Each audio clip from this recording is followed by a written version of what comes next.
10 days ago, Kahawa Pride announced its first major sponsor, Betway Scores, and I want to address some of the comments from our fan base. First, I want to be very clear. If you disagree with the partnership, myself and our entire club completely respect your opinion. Some of you expected a formal statement. Instead, we are publishing our entire monthly Q&A from last Friday, 3.5 hours of unedited, open dialogue between our community and the club's key decision makers. Myself, our CEO, and our technical director. To help navigate this discussion, we've compiled a question list complete with timestamps of every question we covered throughout the Q&A. We hope you enjoy this discussion, and I'll see you in the next one.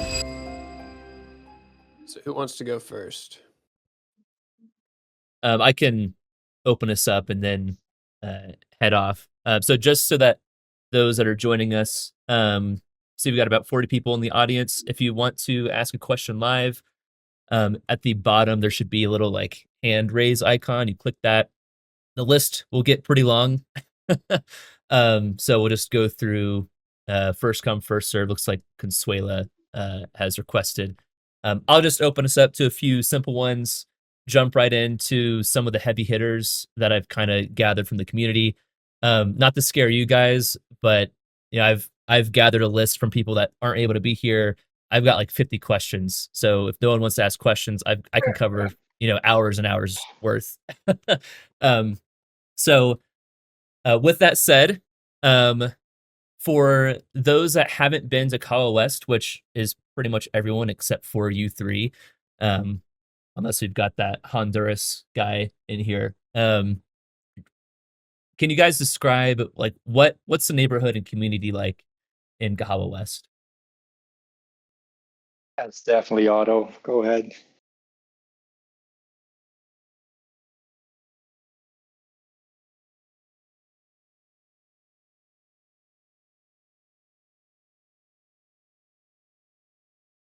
Otto, you there?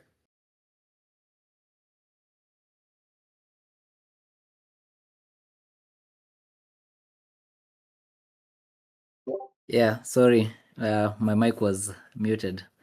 I had begun to answer the question. So I think Kahawa West as a community or as an estate is basically a quiet place to live in Nairobi. It's one of the best places to be in if you're considering the east side of Nairobi or towards the north side. It's not like most of the Eastlands community where mostly the setup is like ghetto or anything like or the west side of Nairobi where you find like the settlements are a little bit more posh or something. In Kawet, I think it's a little bit more of the center between the ghetto side and people wild off. So I think it's a perfect definition of the middle class in Nairobi. Yeah, it's really quiet. We have some estates where we have cabros on the road, and then we have other places where it's just maram rough roads, and it gets really impassable in some places when it rains. So it's basically a quiet community where usually there are not a lot of things. There's no theft. It's just a peaceful environment. Just a quick anecdote from the first time I came there. Do you remember, Otto? I wanted to walk the streets of Kahawa West on my own, not wearing team colors and being a tourist that I am. I walked around with my phone out, and you pretty much told me, well, as long as you're here with the team colors, you're fine, but don't walk around with your phone out if you're on your own. So I think it is some sort of middle road, obviously, between the really nice neighborhoods of town and the really rough neighborhoods as well.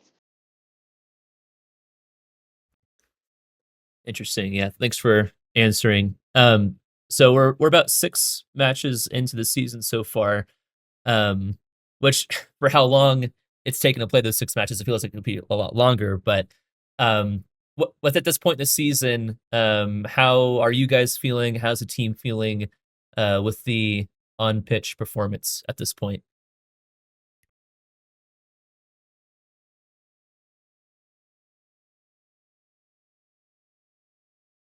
Well, I mean, I can start.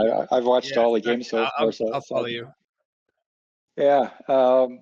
the feeling, it's a strange feeling because obviously we have some ups and downs when it comes to results. Obviously, the Mozart Bet tournament, the Cup, was a rough hit with a 9-1 loss. But watching that game, I got to tell you, I wasn't discouraged in any kind of way. I don't think I've seen a game so far where I haven't felt any kind of hope. Like we all the regional team, all the regional league games, we've been the better team on the pitch. Obviously, we had some bounces that obviously not to our advantage, but compared to last season, even the season before that, I'm feeling really good. Like the 11 people that we put on the pitch are quality players, all 11. So I'm very, very, very hopeful about this season still. Yeah, no, I'm still hopeful. I think the big headline, and actually it's in the video in an hour, is going to be the push for grass. That's like a big piece because obviously we're struggling to score goals, and not to blame the dirt, but you can tell our forwards are definitely nerfed by the dirt. So I think, yeah, there's hope. I mean, don't get me wrong. I'm still very hopeful.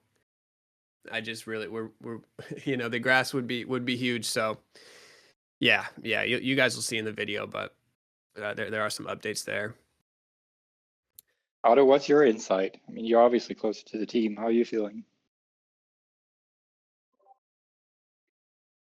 I think we kind of share the same opinion with you, Mathias. Like we kind of see some of the easy points going away, like we did against.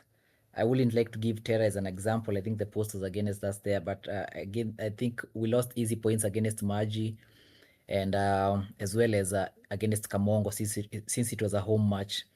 But for the first time, I think, or maybe it's that kind of feeling where we came from a rough season last season that you kind of saw how the losses were last season, where you saw the players struggling and the team struggling in the match, but this time you don't see that kind of a struggle.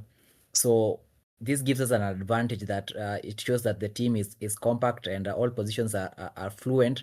So it is easy to pinpoint where the real problem is, because last season we kept on rotating the squad so much, depending on who's available or who's of good character to play. But this year, the people are all the players are together, so the squad doesn't rotate much, except for last weekend when Goved was out because of muscle pains. And by the way, he also wouldn't be available this weekend, as well as Sadiki, who also pulled his hamstring, his groin muscle during training. So the players are compact, the players are available, everyone is of good character, so it's easy to pinpoint the problems. And right now the problem is chance creation. So we are trying to work on that as much as possible, but at the same time it's still getting affected by the few technicalities. I think as Hayes has mentioned, we'll get to understand more maybe from the video, but just as a heads up, I think most of our Tanzanian players are really struggling on Maram still. I mean, we can still see their flashes of brilliance in the game, but if you've managed to watch the Dandora game, I'm not sure if it was ever live, but I think it needs to go up. You'll see a different Saleh in that match, a different Kasim, who we've never experienced that Kasim even up to date. I think the last time we experienced him was against Kuta in the friendly match that we didn't record at Kasarani. So there are a lot of technicalities where a normal fan will think that they're coming out as excuses, but they're just facts. So I think that's just my point. Yeah, I think when you talk about, you mentioned Kasim, like everybody's so much in love with him because we've seen what he can do on grass. So whenever he's not playing on dirt, I think we're all disappointed, but I think you do have technical points. Talking to Kim and talking to you, I do kind of understand why he's not starting every game on dirt as well, but he really is a superstar on grass, so we all love to see him for sure. Yeah, I know just from what I've seen in the games, there definitely seems to be a lot of potential left. And over half this team is brand new to this season, so I think there's as we go on, there's a lot more that we've yet to see. So I'm excited personally. So now I've got it's gonna sound like a lot, but I've got 6 questions that the entire community have kind of worked together to get some. We are all the elephant in the room, right? The Betway Scores sponsorship deal. Kind of talking about that. So a lot of common questions that have come up. I'm sure, Alvin has been nonstop seeing these questions or similar questions. So the first three are all kind of under the same umbrella. I'll ask them one at a time, but they kind of follow the same sentiment. So many people have remarked on the fact that they don't view the deal to be in favor of Kahawa Pride. Could you explain more on, in the first question, specifically how this deal stood above the rest of all the other offers? And if you could give some examples, obviously without, breaking any sort of, NDA or, however that looks, right? I get there's some limitations there, but yeah, if you could explain more on that. Yeah, I'm glad we get to address it because obviously it's been on everybody's mind, even down here for the past, well, since it was announced. Obviously, we don't take those discussions in public forums like in comment sections and stuff like that. So I'm glad we can have that dialogue. I mean, obviously, we talked a lot about how many sponsorship opportunities that we had, and we do have a lot. But you also have to remember that we're at a certain level now where we're kind of picky about who we choose, right? Not necessarily when it comes to ethics, but at least what they can bring to the table. So we talked a lot about what are we actually looking for when a sponsor shows up? What is it that we want from them? Well, first of all, we're not really looking for money because money corrupts, as we have seen. We haven't even received any money from this deal, and it's already a big discussion point, and people think they're betting on the games and so on. So whenever we talk to a sponsor that comes in, that's very important. The second fact is that whoever contacts us, whoever that person is, we need to feel their vibe. We need to know that they actually know what we're doing, that they're invested in the storyline, that they know anything about what we're doing, and they're doing it for the right reasons. Right off the bat, we got a good vibe from the people that we've been talking to from Betway Scores. So the deal itself, when it comes to sponsorship, what we're looking for is, obviously, we want some sort of credibility. We want a sponsor that can enhance the Kahawa Pride brand.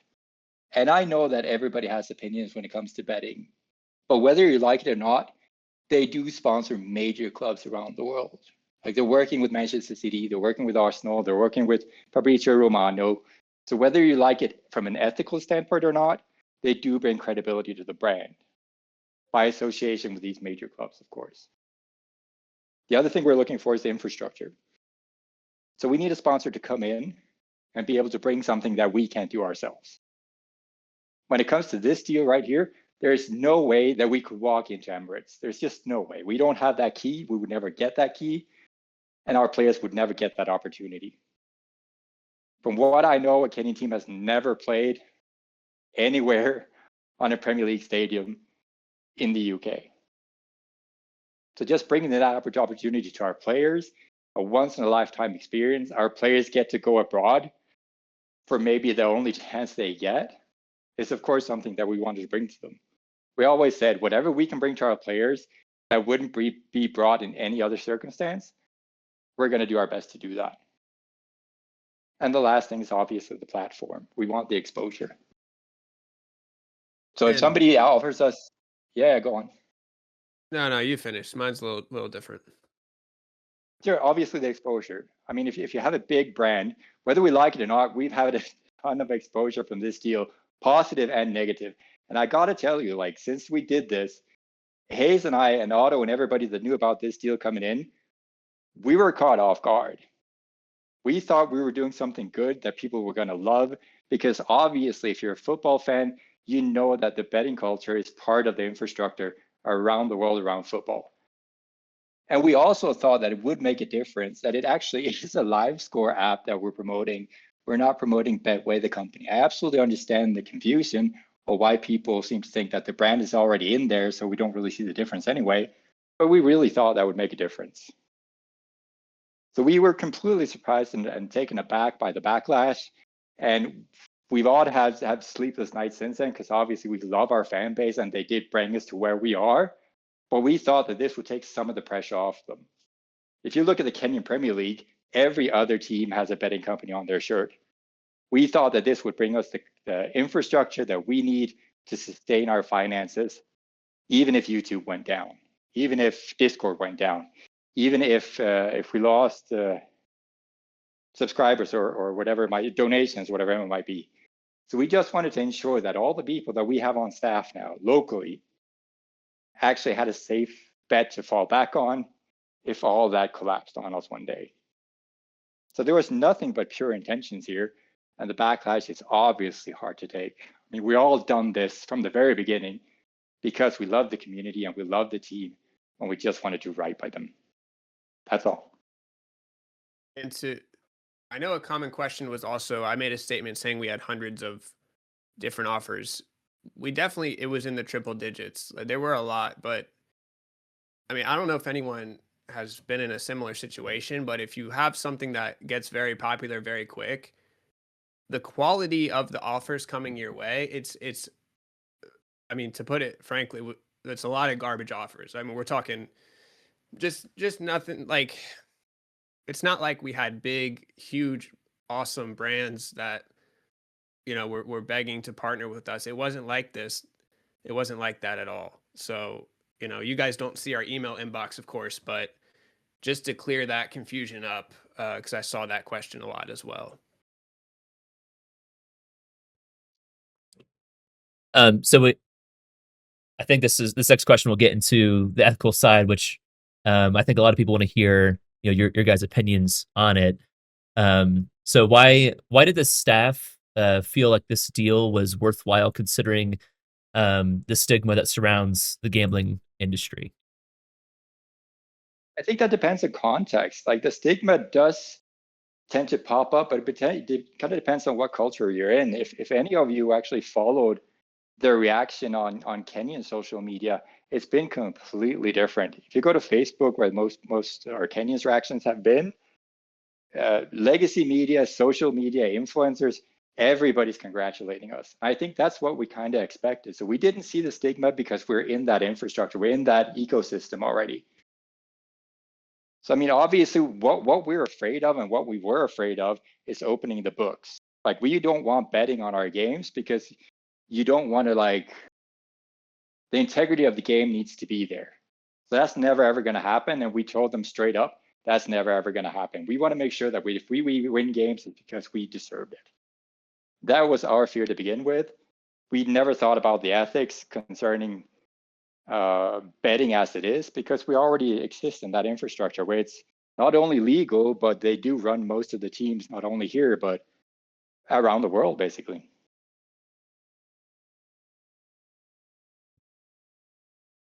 So from the details provided so far, many people say that it appears that Betway scores got the better end of the deal, getting logo placements on apparel and videos and unrestricted use of the media, of our media for 2 years, while Kahawa Pride gets the shorter end of the stick, our apparel being covered for 2 years and just one trip to London. Could you guys explain a bit more on how and why this deal is as beneficial as you claim it to be?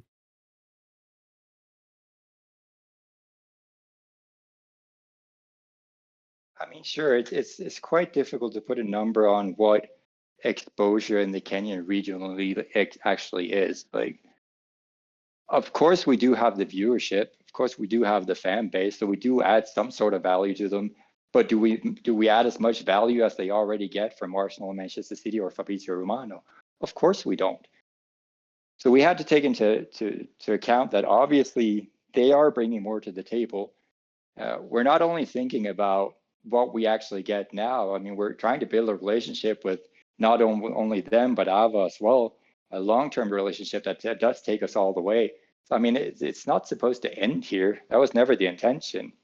But building relationships is important to us. Guys, like, I understand everyone here jumped in when we're on top of the world, right? We're popping off. The whole world's talking about us. And we have 4 or 5 months of successful track record. I mean, no one was here when, we had nothing, when we were broke and all that. Like, it's our first major sponsor cycle. We don't have the leverage that you think we have. In like the deals we saw coming our way, our inbox, that was the reality of the situation. Now, I like the deal. I think it's a great deal. And like Mathias said, we were extremely excited on launch day, and totally caught off guard. But you know, if you guys disagree, you don't see the value, that's totally fine. And you know, time will tell.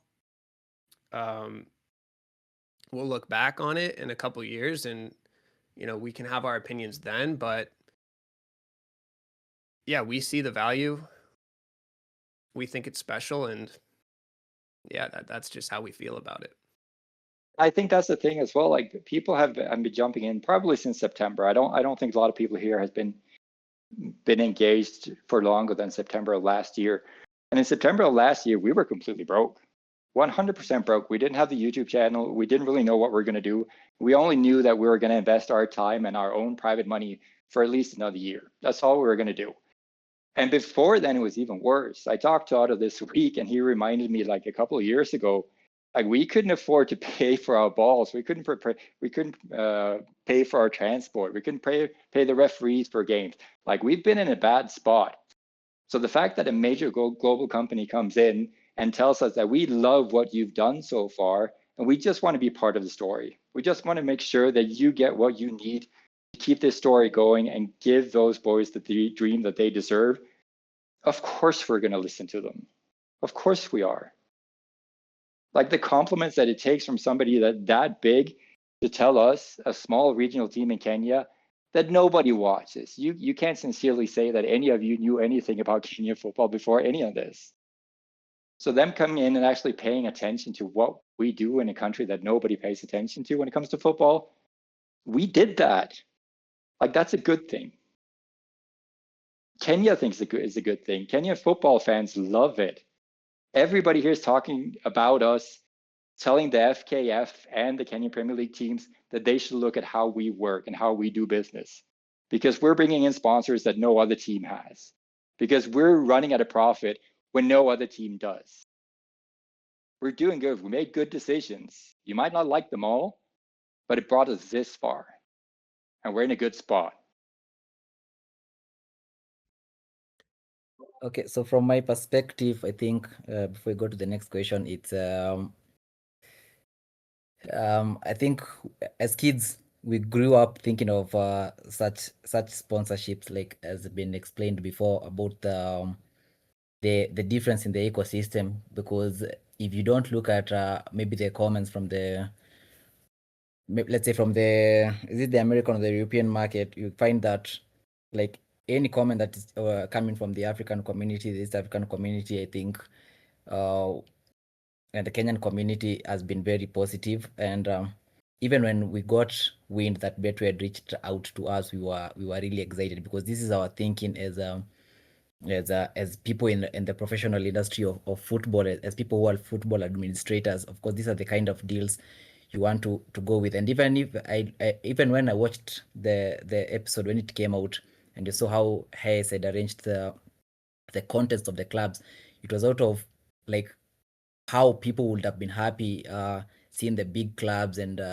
seeing a small club that people are seeing in the fifth tier of Kenya being mentioned in the same sentence as some of these teams, which would be a dream, and it still is to many of us here on the ground.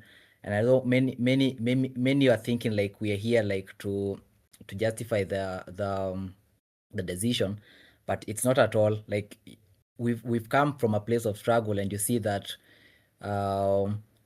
we've learned a lot how to maneuver. So my thinking was, and we've been thinking, and like why will the community have taken this opportunity to be, we will be the first people to advocate against most of these maybe moral and ethical things that people are speaking of. Because I believe that even the people themselves who like have these businesses, let's say like I saw a lot of people commenting and saying that even religious wise that it's not allowed. It's like having brewery in sponsorship and all that. But I also take and like to think that some of these companies are also livelihoods to people. So I think even the governments themselves, how they allow the like the betting companies and everything, and the brewery companies, because they have regulations, I think, And I think if they have regulations and they have licenses, I think it's also our responsibility as people, as communities, to also sensitize people on the harmful side of overdoing things, because I believe overdoing anything, even overdoing taking soda, is still harmful. I mean, we also saw Ronaldo during the the Euros of was it 2020, pushing away of a bottle of Coca-Cola and putting ahead water instead. So either way, if you look at it, to some people, Coca-Cola is bad. If we will have gotten a meat sponsorship company, like we have one of the largest meat producing companies here in Kahawa called Farmers Choice. I think it's the largest supplier in East Africa. If we would have managed to land that, then definitely we would have had others who are here saying that they cannot advocate for people who are supporting the slaughtering of animals and stuff like that. So either way, if you look at it, I think we would have been instead the community, the first community to sensitize people on how too much of anything can be bad, because you can say like a company's first intention is to rely on the distraction of people. Because even if a normal bet, you can place a normal bet in your house, like if I finish the food first before you, then maybe I win something, or give me $5. That's just a bet, and stuff like that. I think I'm not just trying to justify, but these are some of the things that were running in my mind from an honest point of view. Was thinking about it that way, because to be honest, we were really surprised. I'm not sure if the players read these comments, because there's no way to control what they see or what they don't see. But I hope that it never went past them, because it has been really surprising on the backlash, because it has been really happy. We've been really happy. We've been excited since then. Others are saying we got ripped off.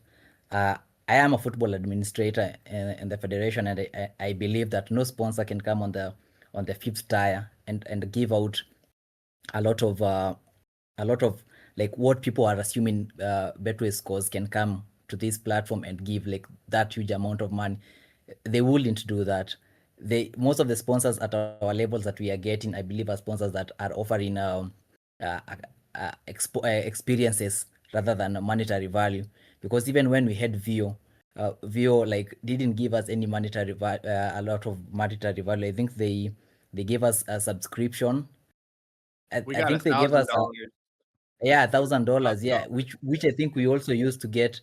We didn't have balls then. We had nothing. Like we topped We up already a had few bought two things, which cameras. Like we were a yeah, customer.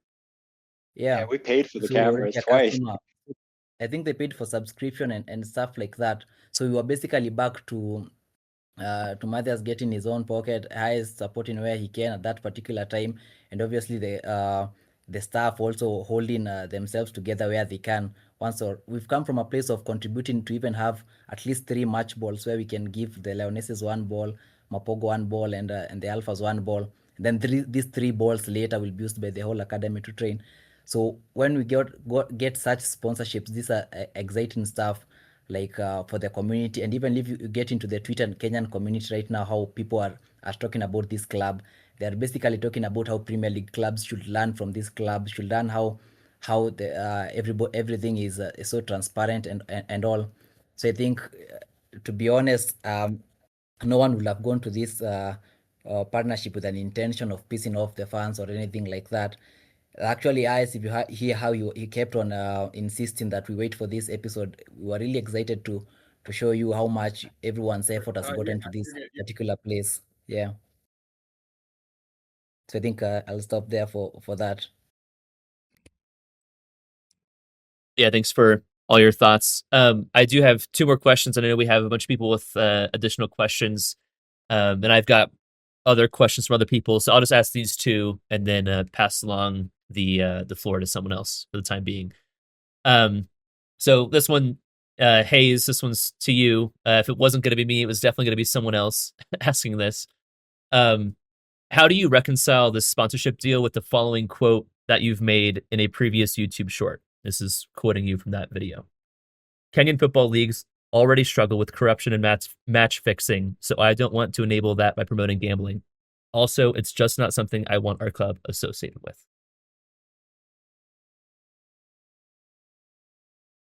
Wait, sorry. Is this just it cut out for a second? Are you just saying for me to address the previous? Yeah, sorry, I might be having some internet issues. So yeah, the quote from that previous YouTube short, Kenyan football leagues already struggle with corruption and match fixing, so I don't want to enable that by promoting gambling. Also, it's just not something I want our club associated with. So how do you reconcile that with this current sponsorship deal? Okay, I think I'm back. Am I good? Can you hear me? Yeah. Yes. Okay. Yeah, sorry about that. I don't know what happened. But yeah, so that video where my head was at, as Mathias mentioned, is we don't want to open the books on our games. That's number one. I don't want to associate with people gambling on our games because, like we said, that immediately brings corruption into the actual games and people can throw games and you guys know how it goes. So that was my sentiment there. That was my reasoning behind the video. Yeah, and the books are I still think it's closed. So Yeah, I think it's one thing if you have a major league, like the leagues that you're actually able to bet upon when it comes to any betting app, there are a ton of regulations, obviously. You're not going to find a whole ton of regulations when it comes to regional football in Kenya. So if you don't have those safeguards, obviously you can't open the books because there's no way to see if the integrity of the game is still there. And I remember that conversation that we had before that episode. I think there was somebody that wanted us to set it up on our own, like betting on our games, and we can make the money off of it.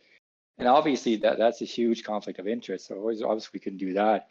And then we had crypto people coming in as well and wanted to set up betting. So I think we're just in that headspace. Like if we're talking about somebody that promotes that brand but doesn't want to open betting on it and actually has that regulation instilled into them, obviously they do because they're registered on the New York Stock Exchange, so they have regulations to follow.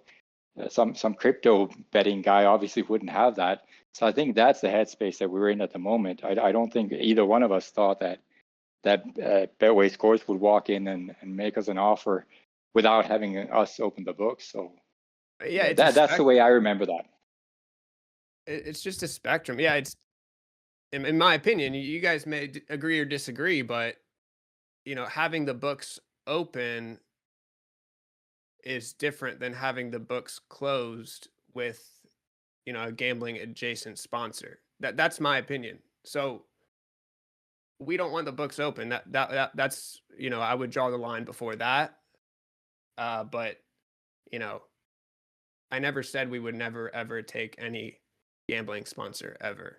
That's got to be a nuance, right? Like if we want to make sure that the integrity of the game is still there, and we're definitely still doing that, then that's got to be the nuance of it all. Yeah, like we're not trying to be better ethically than any other team out there. What we're working with is obviously the transparency that we want to show our community and our fans, but we never said that we're not going to take on sponsors that the rest of the football world takes on every day. Like we already have our issues and our struggles. We're not going to make them worse. Okay, my final question, and just for those that are waiting, it's going to be Consuela up next, and then the first spread. So be prepared to accept your stage invite. So my final question for now: is there any potential evolution with the current Betway Scores deal, where Kahawa Pride gets more benefits, or will things kind of just stand as is for the duration of the contract? So let me take this. Sure, go ahead. This is nuance. This is where the nuance comes into play. I mean, this is my opinion. Mathias, we're on the same page here, but it's nuanced. Obviously, we can't just go and demand everything and ask for more things and all this and that. But like we said, we believe in the people. We believe we were in the meetings. They believe in the project. Can I promise that we're going to get a bazillion other things? No. But we believe that, more opportunities will come our way. And that's our strategy. And that's business, right? That's the nuance of these deals. So yeah, Mathias, you can give your piece. I mean, like we said, any person that comes in or any company that comes in that truly appreciates what we're doing, because for us it was also always about the storyline and creating opportunity for our boys on the ground.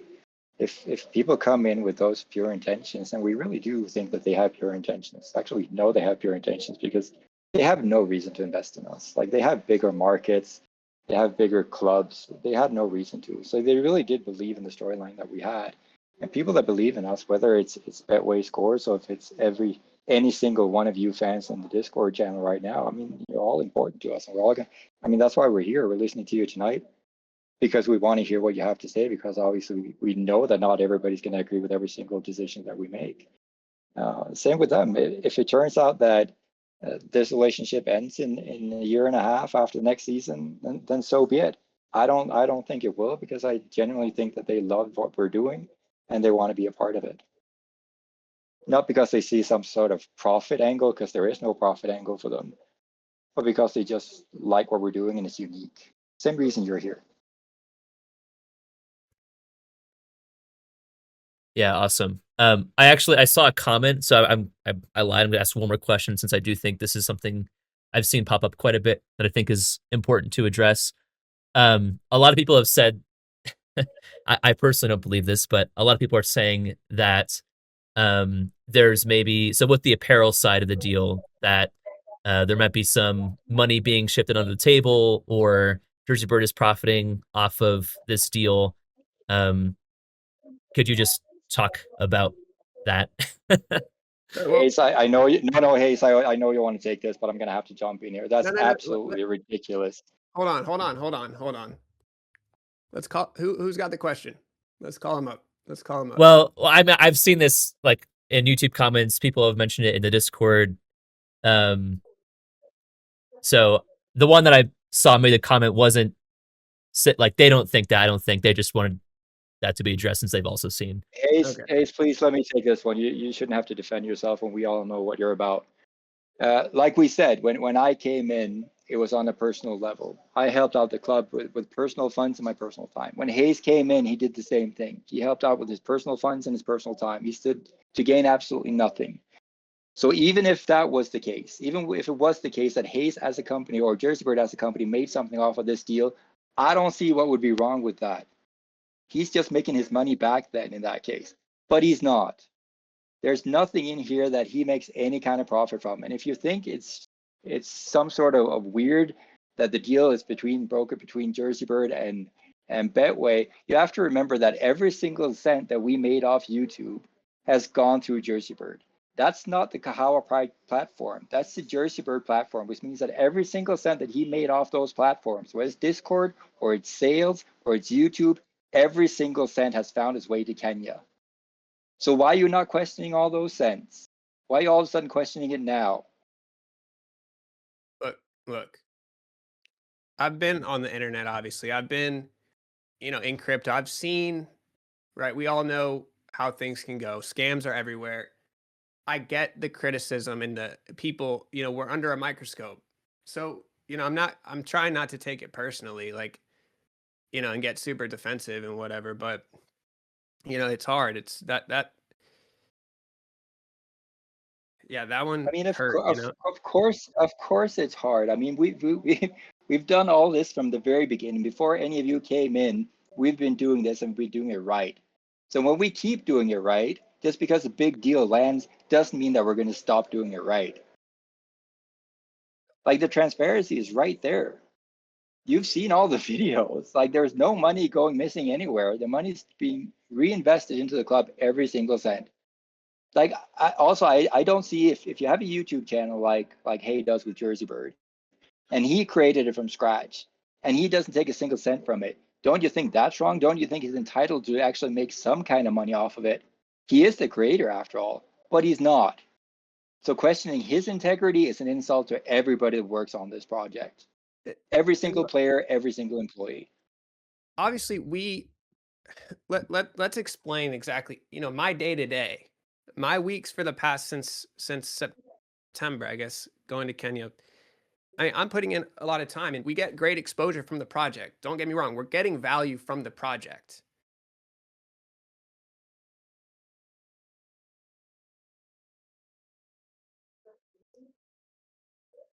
So there are over a dozen people working at my company. they might very well think, why is our CEO spending all this time and energy, on this project? We need value in some way. So in my opinion, you could argue that I'm vastly underpaid. You could argue that, and I'm here for the love of the game. Many of you may not know JerseyBird has been around for 6 years. I could leave right now. I could leave.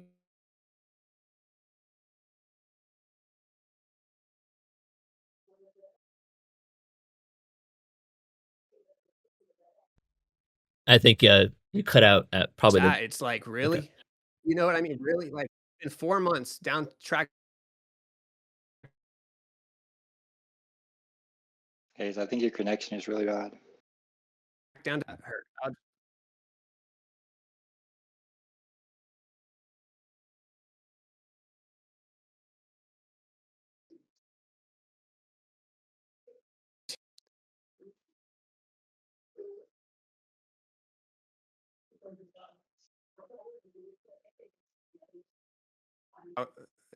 Testing. Okay, I think Yeah, that you're works. back. I'm trying to. I'm running OBS and also trying to do this on my laptop, so I think it's struggling. Yeah, I don't even know when it cut out, but let's just go to the next question. Well, that's all I had for right now. I know we're already getting a bit into it, so I'll just stay up here on the stage so I can help delegate people coming on and off, so that none of you guys have to worry about it. So we'll have Consuela coming up next. Hello. Can you guys hear me? Hello. Yeah, hear you. Okay, thanks for letting me have a speak. So I just wanted to touch on a couple points.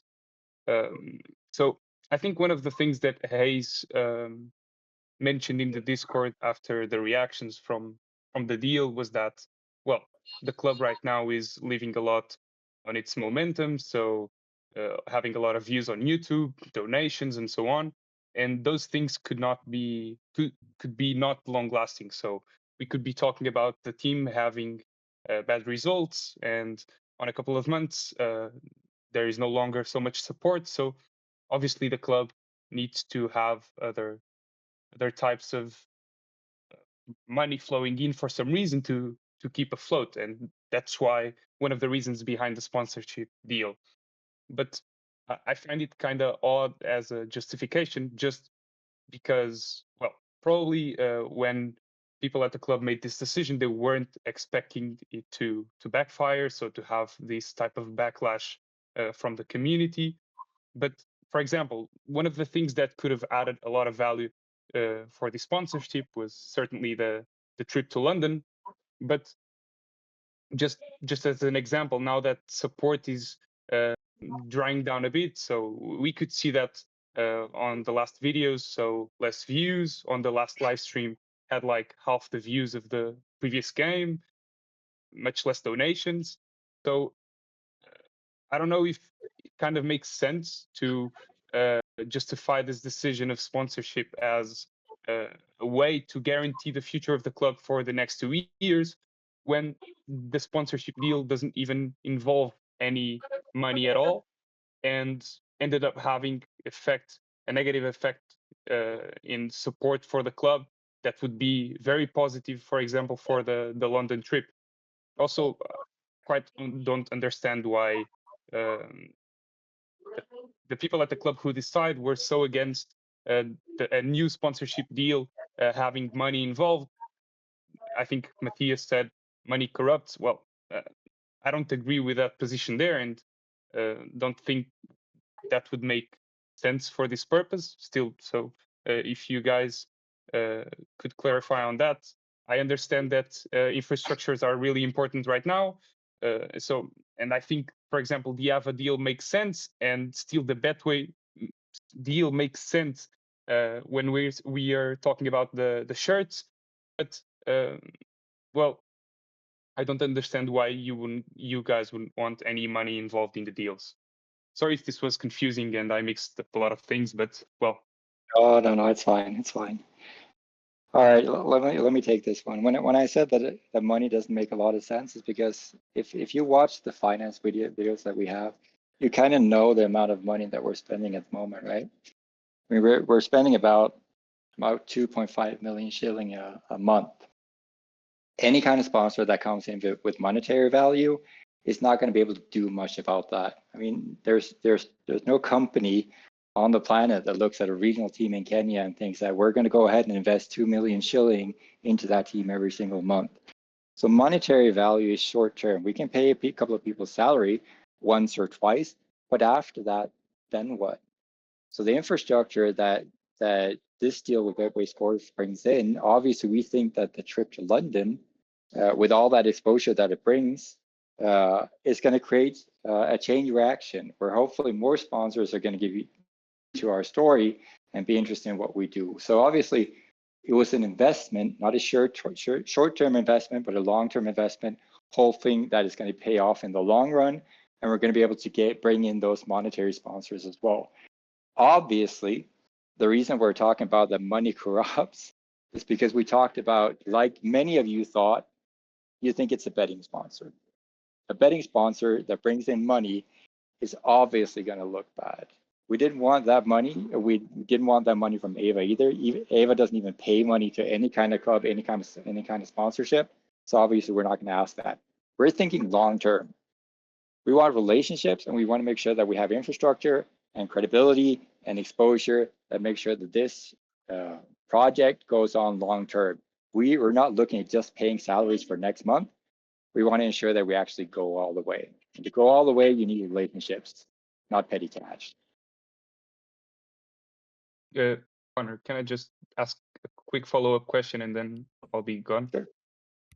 Okay, so just wanted to clarify if there probably, I know you cannot disclose lots of things, but if there weren't, because I think you are just looking at the downside of it when you say, okay, this is a fifth division Kenyan football team, but it's not just that. I think the club should look more at deals from a perspective of a content creator on YouTube, because that's We also have to where be realistic, correct? Yes, but you are having videos with almost 1 million views. You have live streams with 100,000 views. About that, it's still a fifth division Kenyan football team, but it's probably the team with more exposure in Kenya as of today. So from this Definitely, perspective, for sure. yeah, for sure. So I think you should look more at deals from a perspective of a content creator and not from just a simple football team. But just to clarify, like, weren't there any sponsorship deals offering to pay, even if it's a small amount, monthly during 2 years, 1 year, No, to be a front shirts sponsor? no. Okay, so I Yeah, think no. I'll. The money that we're talking about that was actually offered in any of these cases, the value, without actually being able to put a monetary value on the keys to Emirates,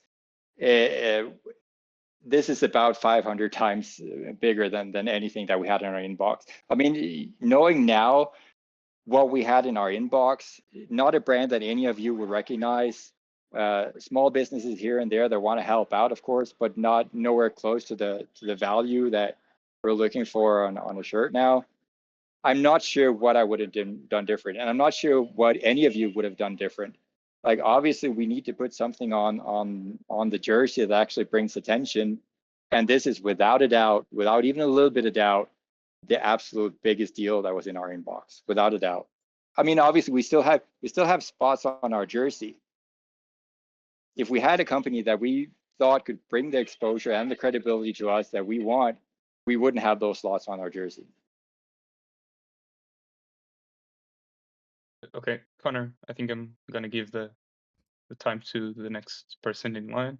Thanks Okay. for the answers, by the way. And thanks for letting me ask the questions, of course. Yeah, the sleeve is still open, FYI. Like, if anyone has companies, like, you know, if you think it's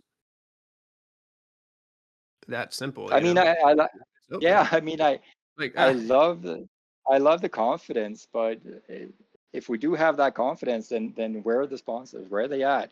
They should see it. We reach out all the time, locally in Kenya and internationally as well. Yo, hello. Hey, how are you? Hey, how are you, man? Can you hear me? Yeah. Yeah, we hear you.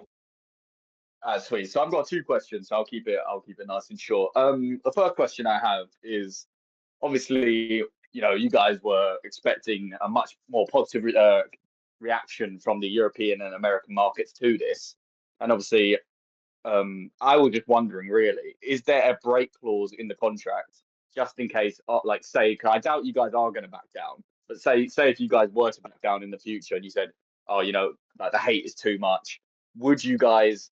Is there a break clause that you guys could do that after a season? Well, I'm not going to talk about what kind of clause is in the contract, but I can tell you right now, if there is or if there isn't, we wouldn't use it. Okay. No, fair enough. No, because it's pretty simple. You have a company coming in saying that they love what we're doing, and then you have people rooting in the comment section for the boys to lose a game because they don't like the deal that leadership brokered. Well, you know what? We're obviously going to side with the people that love our storyline and want us to win. Yeah. Okay, that's fair enough. My second question is regarding the Emirates trip. I'm from London, so obviously I'm going to be taking a few of my family to the game. I was wondering, closer to the time, will we be receiving the gates for that, or will the Emirates be receiving the gates receipts for that? Actually, that hasn't been discussed. We haven't even discussed if the doors are open, but obviously I have a hard time seeing Emirates taking money from a Kenyan regional team. So the discussion will obviously be taken with Betway Scores and Emirates as well. But when it comes to what Emirates does, we don't really have a say. That's all through Betway Scores. Oh, okay, that's fair. Okay. And that would be a nice revenue stream, though. Yeah, that's it. That's what I was thinking, to be honest. Yeah, I know a few people that are from London, so my last question is, just before I hop off, was you guys are talking about, I heard Coach Kim say after the 9-1 defeat, that we want to play our brand of football, we want to, but for me personally, obviously growing up in England in the lower leagues, there's a lot of 4-4-2 long ball, and obviously it is very effective in the lower leagues. Is that something that you guys as a club, is it from the top that you guys want to play nice possession football, or is that just the manager's philosophy and what based on the players that we have at the minute? Otto, that's definitely you. We talk about this all the time, so you take that one. Okay, so when it comes to the football side of how we play, like the philosophy, it's a culture that's it's grown for so long.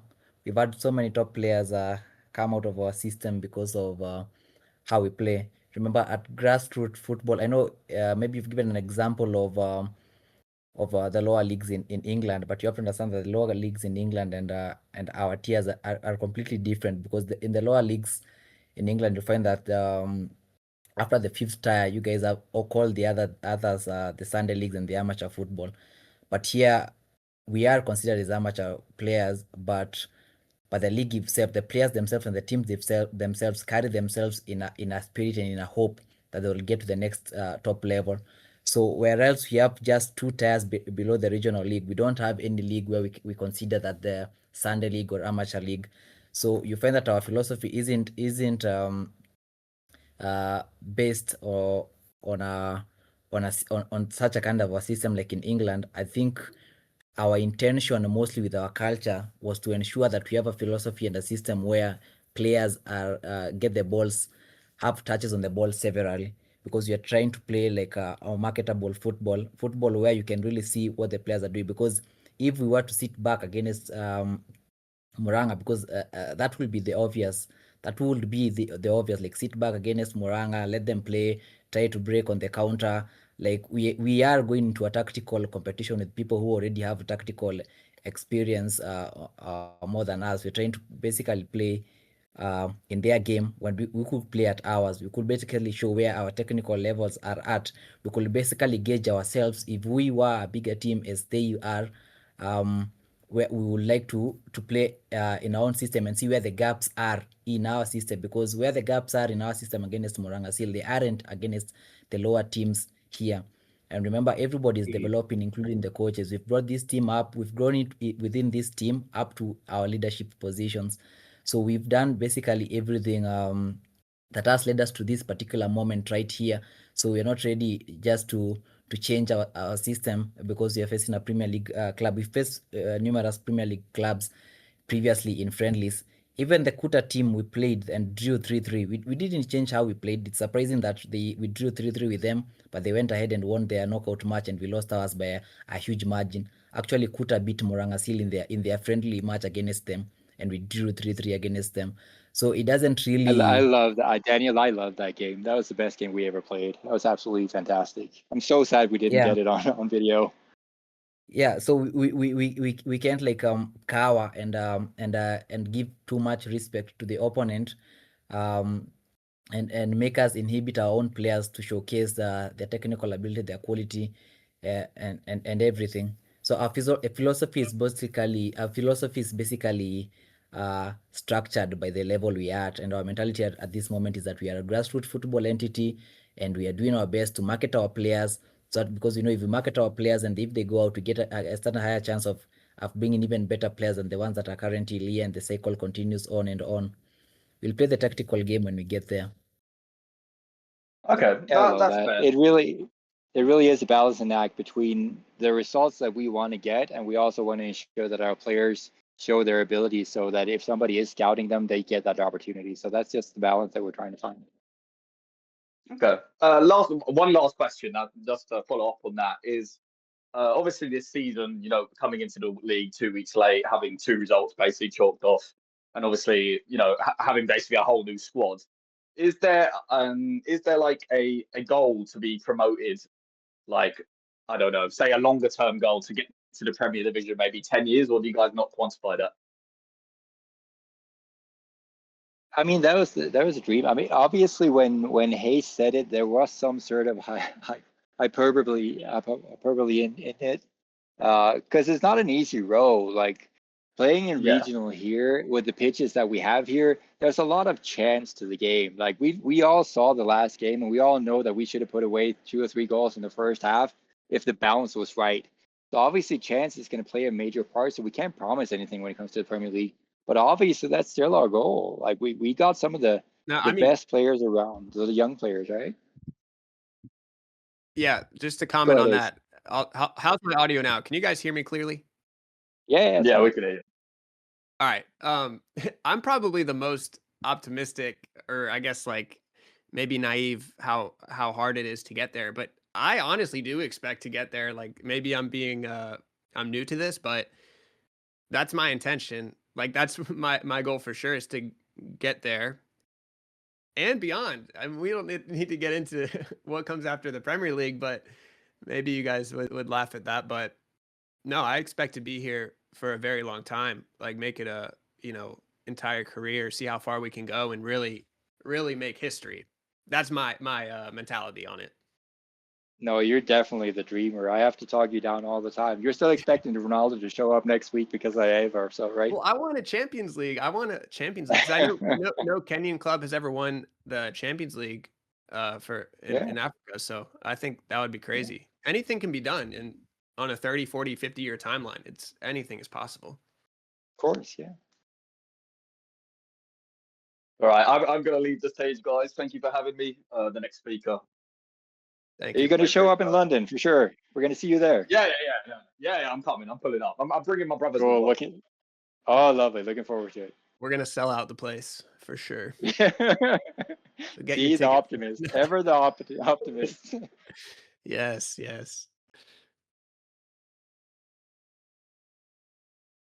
Hey, everybody can hear me? Yes. All right, I'll make this quick. Have we got any potential opponents for this friendly? Yeah, have we got any ideas? Oh, I so want to tell you. Yeah. Well, we can't say, but it'll be cool. We'll put it that way.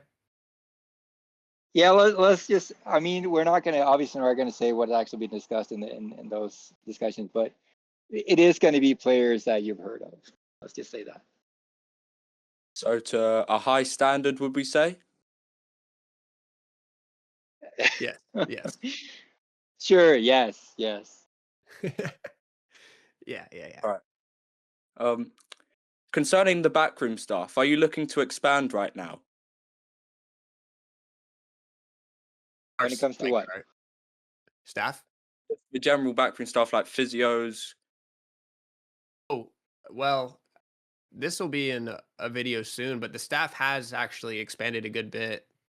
But Yeah, mainly even just since even since the beginning of the year, we've expanded a lot. I mean, Otto can speak on that. Is there anything you feel, Otto, that we're still missing on the technical bench? So far, no. I think with all the, I think we've grown as a club. We have even we've even created employment to a lot of people in the community. I think that's one of the biggest things that has ever happened. I think we're the first team in Resamble in this constituency of ours to be fully professional and employ all our staff. I think even the head coach of the Lionesses is employed, head coach of the youth team is employed, the men's team, the technical department is fully like we have a goalkeepers trainer, we have first aiders, we have the strength and conditioning coach, and the clubhouse, of course, it has the housekeepers, the kitchen staff is there.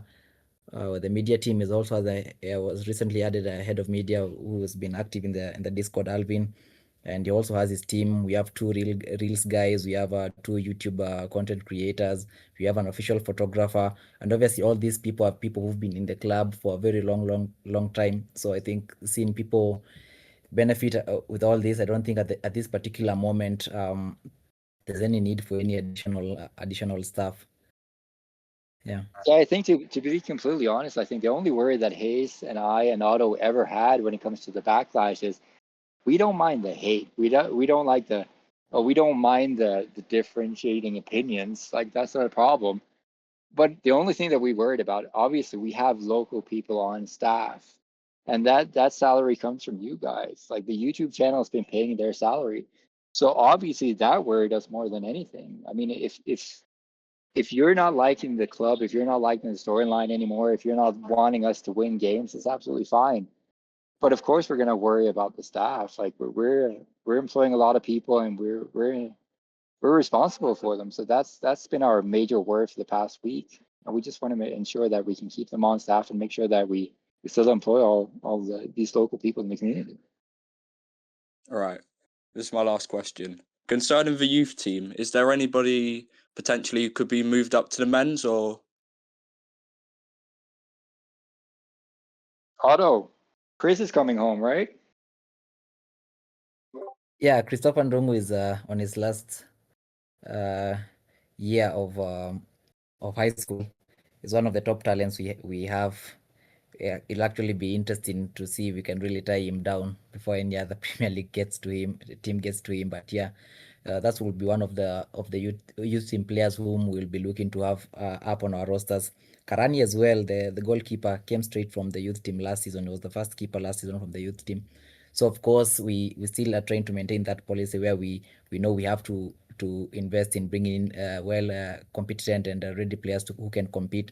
But at the same time, we trust in ourselves and we trust in the academy's capability in producing some of the top talents it has produced in Nairobi. So we still would like to keep that going while still maintaining a good balance that will see the team perform. All right, thanks. Yeah, and also we have to remember that Chris Ndungu is a central defender, and obviously we're looking to strengthen that central defense. So that it'll be good to have him for sure if we can manage to sign him from that team. Yeah, like for example, this weekend we won't have both of our usual two starting center backs. Sadiki and Gobed are both out. So if we would have had Christopher on the bench, it will have basically made no difference on the substitution. Of course, we still have the other center backs, and we are highly confident for them. Going to be great to see how they take up their first home match in front of the fans and just straight from a loss. So it's going to be exciting to see how they manage the pressure as well. And it will just be my hope to Discord fans that we can help protect them from the weight of expectations and still remember that these guys are still young and developing players. And it will be well. They're growing every day. All right, great, thank you. And sorry, Connor, for making your face everywhere now. That's okay. We've got Norts coming up next. There you guys. Can you hear me okay? Yes. How are you? Yeah, very well, thanks. Cheers. I'm from London. I'm from the UK, so we have quite a big betting culture where I am. So probably as some people, I'm probably less against betting as a whole. But probably just to start off with, just address a couple of things you guys have said so far. So first and foremost, obviously you talked about the fact that it's Betway scores rather than Betway, but I feel for a lot of people that sits fairly flat. I mean, it's a bit like saying kind of Guinness 0% isn't Guinness, just because it kind of gets around TV laws to go on TV and be a sponsorship. It is still underlying the same company, and it is still having brand exposure to the same company. So I understand from your perspective the deal was too good to say no to, but I feel like saying Betway isn't, or Betway scores isn't Betway. They are absolutely linked companies. Oh, I absolutely. yeah. You just give me a second. I absolutely Yeah, yeah. agree, but it is still a technical differentiation that we have to make, because obviously, if the brand that we're told to promote is Betway Scores, then obviously that's what we're going to do, right? So if somebody comes in to question us, obviously we know that there is such affiliation because they both have the same parent company, but we still have to make it clear to everybody that the brand that we are promoting is Betway Scores. Yeah, no, I appreciate that, but I guess it was more the alluding to the comment that it was because it was not a betting company, it was Betway Scores, that you guys felt okay with it. And absolutely, it's fine if you guys are of the view that you're happy for it to be gambling, you're happy to be sponsored by gambling because it's the best deal you can get. I think that's absolutely fine. You guys own the club, it's your choice, but I don't think kind of trying to shy away from the fact that they are inevitably going to be linked companies is something that's Definitely not. I mean, it is technicality, but I think we're pretty confident, all three of us, that if it was Betway, the actual Betway, we still would have taken the deal. That's Yeah. my perception, at least. Yeah, and that's the I feeling agree. I think we got, which is fine. And I think it's better to have that in the open. Probably look, a couple of points on kind of the monetaries of the deal. Clearly, you guys have talked about it a lot, which is there isn't really a monetary value to this deal. From my perspective, it's clearly you guys are pushing for the exposure potential from a deal like this. I guess from a fan's perspective and a new fan, nonetheless, you guys have been involved in the club much longer than I have, or been following them. But is it not a risk that essentially you're betting all of this on exposure rather than getting money, rather than getting a regular revenue? And we know you've talked about the fact that getting a grass pitch, and I'm sure that's going to be addressed in the video to come, getting kind of eventually building out a stadium, building out the infrastructure is going to cost significant amounts, and hence why it can't be done right now. It's 2 or 3 years, I guess, of a front of shirt sponsor, and there is clearly monetary value in those sponsor placements given the number of views that are on YouTube right now. It seems very surprising that there wasn't any chance or any pursuit of a monetary gain in this deal. Oh, there definitely was a pursuit, not with Betway, but obviously we were hoping that somebody would come in and show us that love, I guess. But since we didn't have that, the option that we had when it came to this season's jerseys is either we take this deal and get the exposure and make sure that these boys get the dream of a lifetime, or we leave that open, or even still put VO on it for yet another year without getting any kind of exposure or credibility or monetary value from them. That was the option that we had. So making it that being the option, I don't think was a difficult decision at all. But we're pushing for the sleeve sponsor right now. You've been working on it for weeks. You've been reaching out. For weeks, yeah. I've been reaching out to 10 companies a day for all over Kenya and all over the world. Obviously at the same level as the companies that we're already talking to, but it's really not that easy. I mean, I get that we have the exposure, but not everybody's going to understand that. Not everybody is going to understand the storyline because you have to be invested in it. So a quick pitch is not everybody's going to see it. I mean, if we had it, then we would have a sponsor on the sleeve, and as of yet, we don't. Just in case, I mean, the email, it's kahawapridefc@jerseybird.com. Just in case someone has something in mind, like in this very chat, if you have a company, your friend has a company, whatever, hit us up and we can talk about it. You also have to realize that, just 1 second. I mean, you also have to realize that the money that we're spending now, obviously you all say that there's a monetary value to the kind of exposure that the club has at this moment. And we know that. We actually understand that. We also know what Ava brought in. We also know what Betway brought in. So we know the value of the sleeve sponsorship as well. So obviously, that's not a small sum of money. And since it's not a small sum of money, it's not every company that's going to be able to afford that. So we're in this paradox of, okay, we still want the big money and the big brands to come in, but they don't really understand what we're doing, and they don't really understand the value of what we can do online yet. We also want to protect the content. We don't want to be spamming, or having to drastically adjust the content to accommodate sponsors. If you take a big sum of money, right, it can disrupt things, and that's just something to think about as well. The deals we've taken now are not very disruptive to the content. You'll see that, And also, like the cost that we have at the moment is about $20,000 a month. I mean, if you find a company that's going to be paying $20,000 a month or anything close to it, so we can actually afford to run the business that we're running, that would be great. But there's not an abundance of them. So we need to make sure that if we can't get the money to make sure that we run things the way we want to run them now, we need something else. And that's what we keep saying. We want the infrastructure, we want the exposure, and we want the credibility. That's what we're looking for.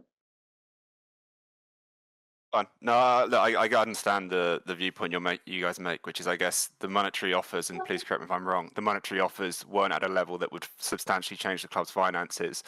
It's So sponsor it's more cycle of one, a, yeah, it's more of a bet on, I guess, on growing exposure, growing the content, so we can get to the point where it would Exactly. be more readily long covered. term. Fine. Look, I know there's loads of people who want to ask questions. Thanks, guys, for coming on and speaking pretty transparently and taking kind of questions out of the blue. But I'll let you guys pass on to someone else. Thank you so much. Thank you.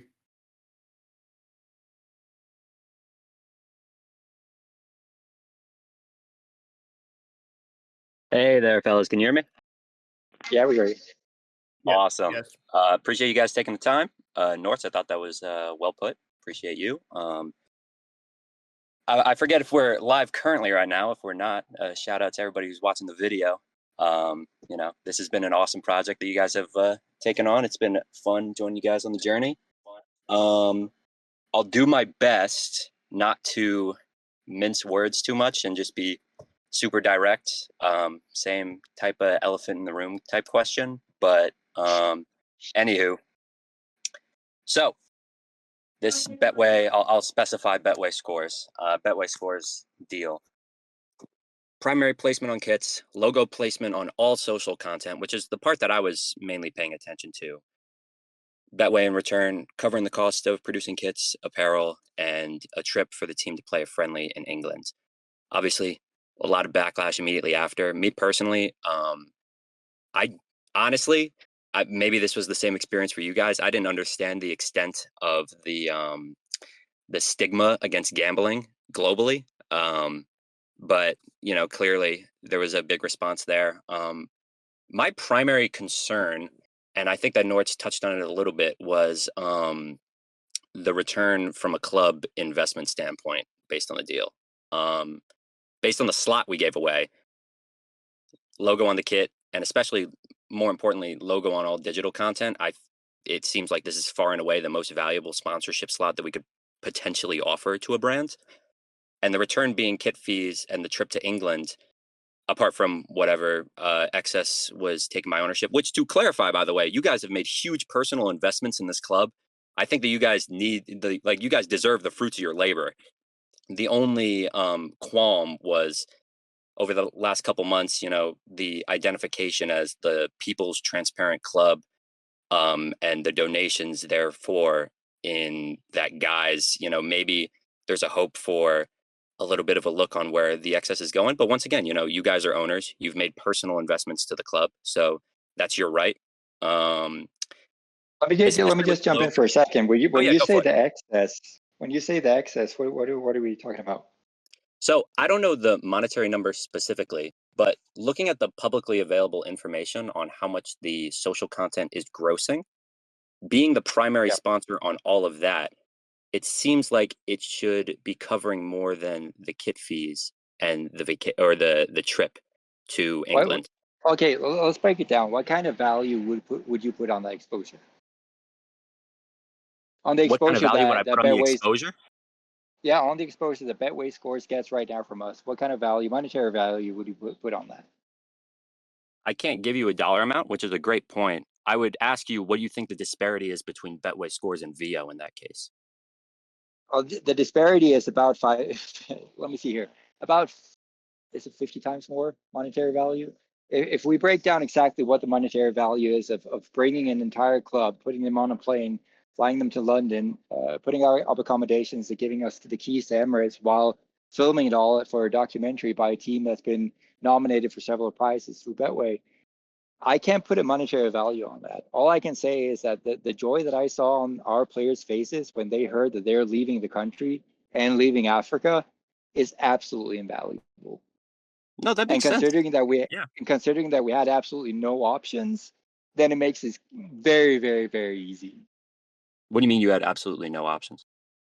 The options that we had at putting on the jersey is either we put VO on there again. We actually, probably not supposed to be saying this, but we already had a kit ready for this season with VO on it again because we didn't have a new sponsor coming in, adding any kind of value, even though VO hasn't brought in any kind of new value to the deal at all.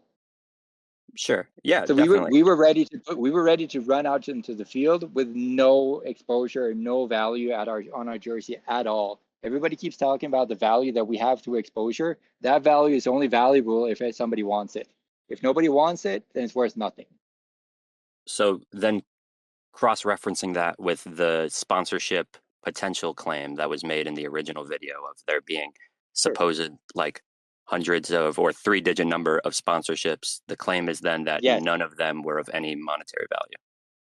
They were absolute monetary value, but would you sell that spot for $1,000 or even $5,000? Well, yeah, it was small garbage, like spammy stuff. So okay, so it was all spam offers except for the Betway Score one. That was the only legitimate one. No, obviously Ava came in as well. And Ava. Okay, so but apart from those, every single other one was illegitimate. There's not a company that you would recognize among them. Well, beyond that, just like the funds, because the reason I'm asking this is because, like, just the context, and you guys are already well aware of all this. We were talking about having a meat-based protein per week in meals not too long ago, and now the claim is that the trip to England, presumably for a few days, is like the ideal allocation of funds. I mean, we were memeing a pool table and a PS5 being the best idea for Kahawa. And now this is going to be what's foregoing any type of facility, meals, staff wages, and the laundry list. And I mean, surely, if I were to ask you, like, obviously you can't put an exact estimate, but if we're talking about, okay, how much is Betway Score going to be funding us by taking us on this trip? Surely it's expensive. International trip for a full club, all the amenities, that's a lot of money. So I guess the question is like, okay, surely to that extent, couldn't there have been a negotiation of, okay, let's take away a portion of that in terms of pure liquid value and allocate that into club investment, things like facilities. Obviously the grass pitch is a long shot, but facilities, absolutely, dietary stuff, staff, why couldn't that be part of what was discussed? And also, like, this was going to be the last thing I mentioned, but is the kit fees and the trip really the end all be all for the club in terms of the finances from the deal? Like, can we expect finances that haven't been discussed yet to be routed into club investment? Because I can speak personally, and I think this applies to a lot of people. My outlook on this would be totally different if I see like the guys getting new facilities, if I see a diet overhaul, stuff like that. I mean, personally, the qualm isn't like the fact that it's Betway Scores, because at the end of the day, we're still a Kenyan football team. We can't exactly pick and choose from the best possible sponsor globally. But the concern is really the media entity that it is now, as was touched on previously, and converting that into like tangible things for the guys. Yeah. No, I mean, obviously, all those things that you talk about is still there.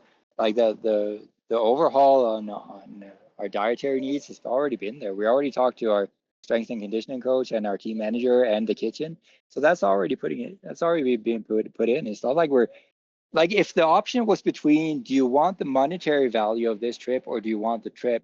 Then it would be a discussion, but that was never the discussion. They came in with a proposal that we wanted to take you guys to London and do this for you. That was what's on the table. And as a Kenyan regional team, I know that we were still an online presence and all that, but as a Kenyan Premier League or regional team, we're not going to sit down and tell them, you know what, we kind of did the math on how much this would be, and we'd rather take the money. We're just not going to do that. We're going to build our relationship and make sure it's long term.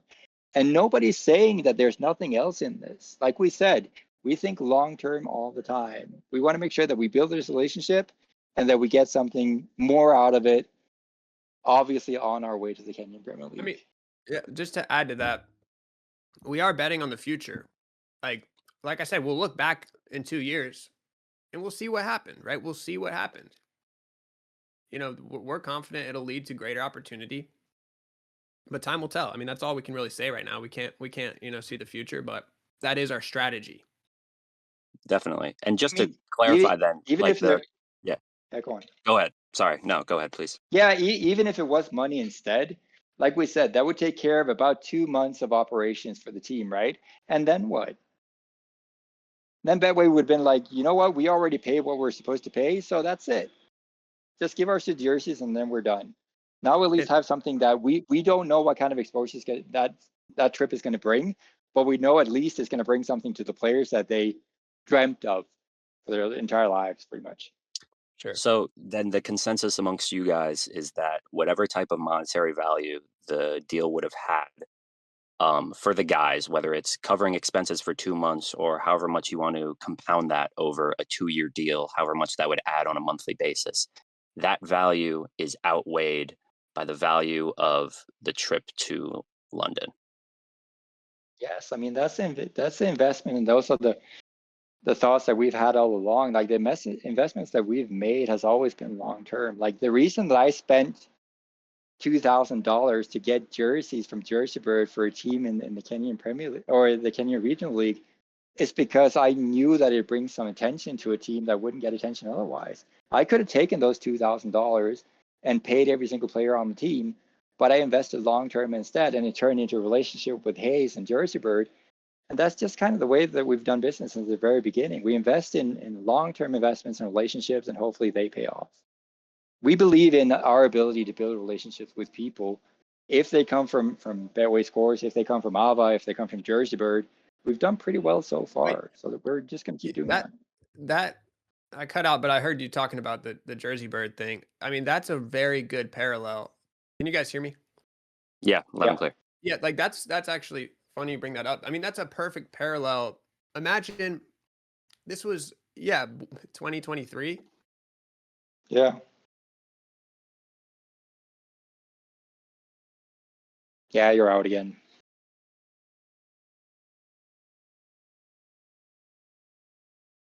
Hayes, can't hear you right now if you're talking. Sorry.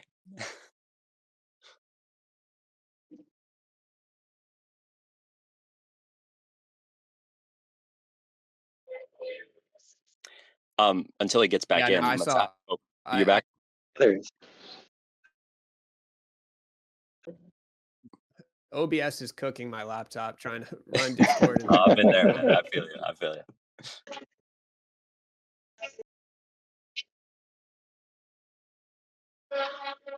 Until he comes back, like we said, that initial monetary investment is obviously too much. Like there's no reason to spend that amount of money on a kit for a regional team at that time a county team. But yeah, I hear what you're saying.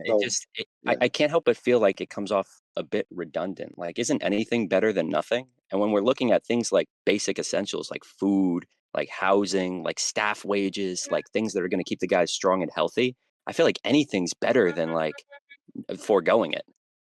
I absolutely agree. But if the option is either you think long term and you make those relationships, or you think short term and you make sure that you have housing for now, well, you can make sure that you have housing for now, but then what? Like you haven't built anything for the future.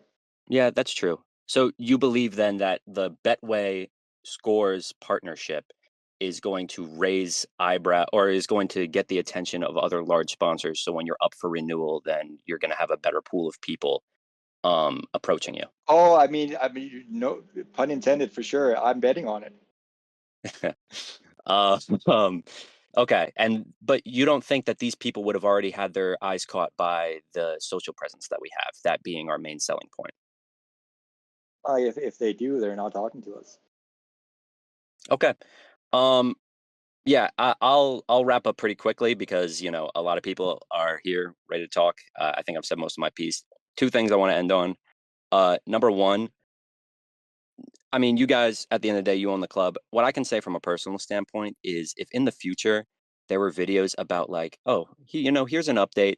These guys had this thing added to the club infrastructure and it was largely supported by Betway. And I bet Betway would love that type of stuff for their PR.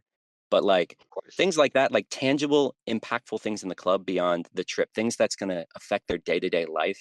I bet that would make a significant positive connotation to all this. And, obviously, whatever the monetary amount distributed was, there's still plenty of opportunity for you guys to make your own decisions. Once again, your club, your investment, your prerogative to do what you want to do with it. But I think that would be a great opportunity. And I'll end on a much more, let's end club focus, especially Mathias where Otto's not in here, but I'm interested.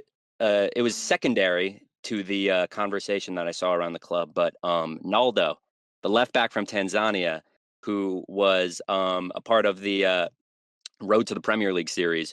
What was the factors that led you guys to deciding not to move forward with him? I know you mentioned he was in a stronger league, so it necessarily wouldn't have been beneficial to your career. I was in comment sections to defend you guys. Like, you guys had every incentive in the world to bring that guy up. The fact that you didn't, I'm assuming it was for the good of his career. But how did you weigh the value of him playing in a higher league in a separate country versus the value that he can get for having Kahawa Pride's platform? Are we sure we're talking about the same player? You're thinking about Naldo from? Oh, I could be getting it wrong. I could be getting it wrong. Yeah, I think you're talking about the Rwandan, right? Yeah. Otto, now that you're back, could you talk to us a bit about what was the reasoning behind the striker from Rwanda? Yeah, Desire. My I fault. think, My fault. yeah, I think, yeah, it's Desire.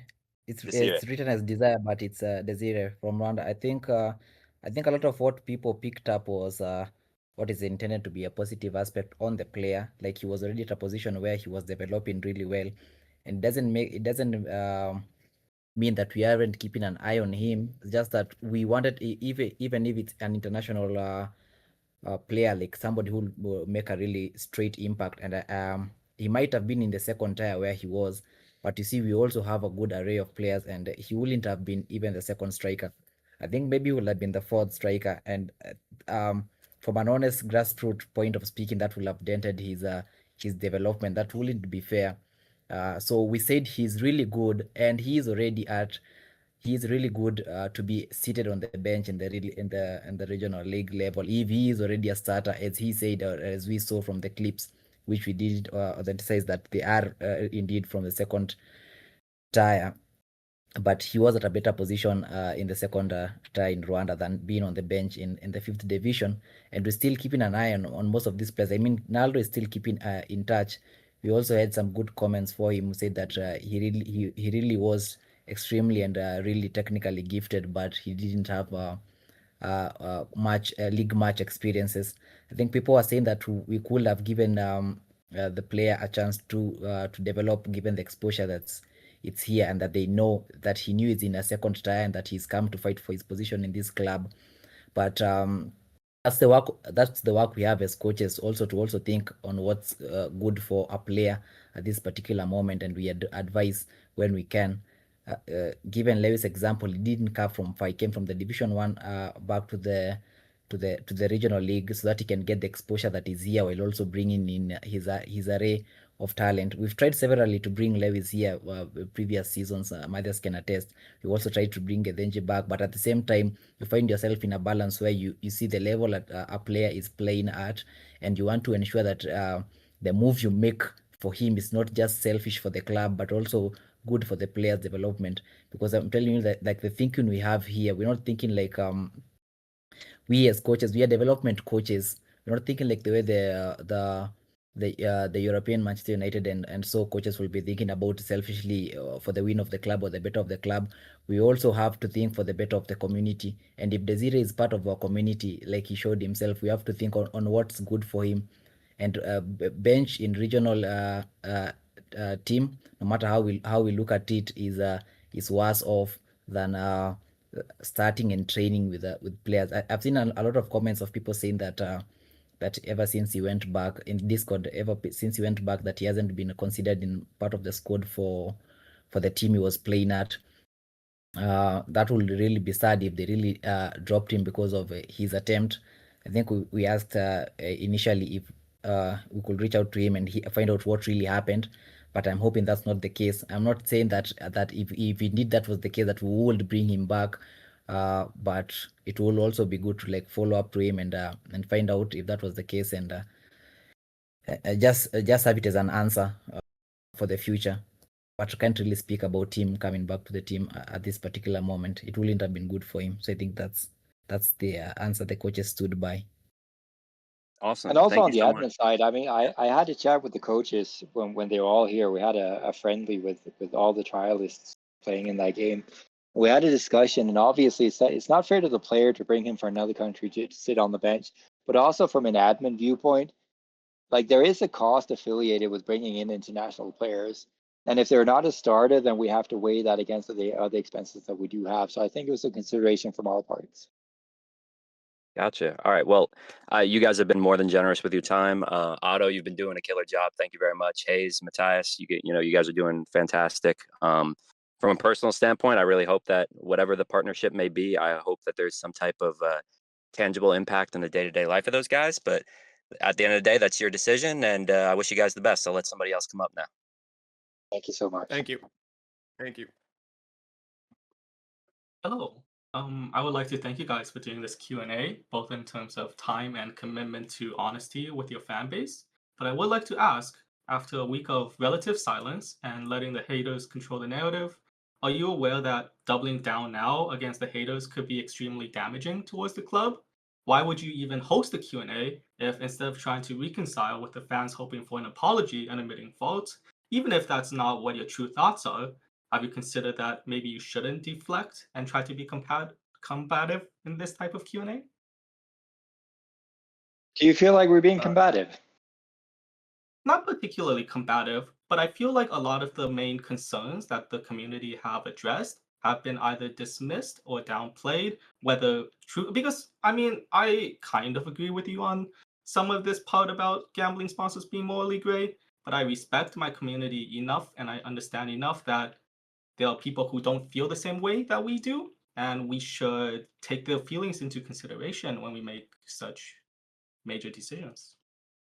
Yeah, I mean, the very reason that we're in a Q&A after a week is because we do want to take all those thoughts and consideration into account, obviously.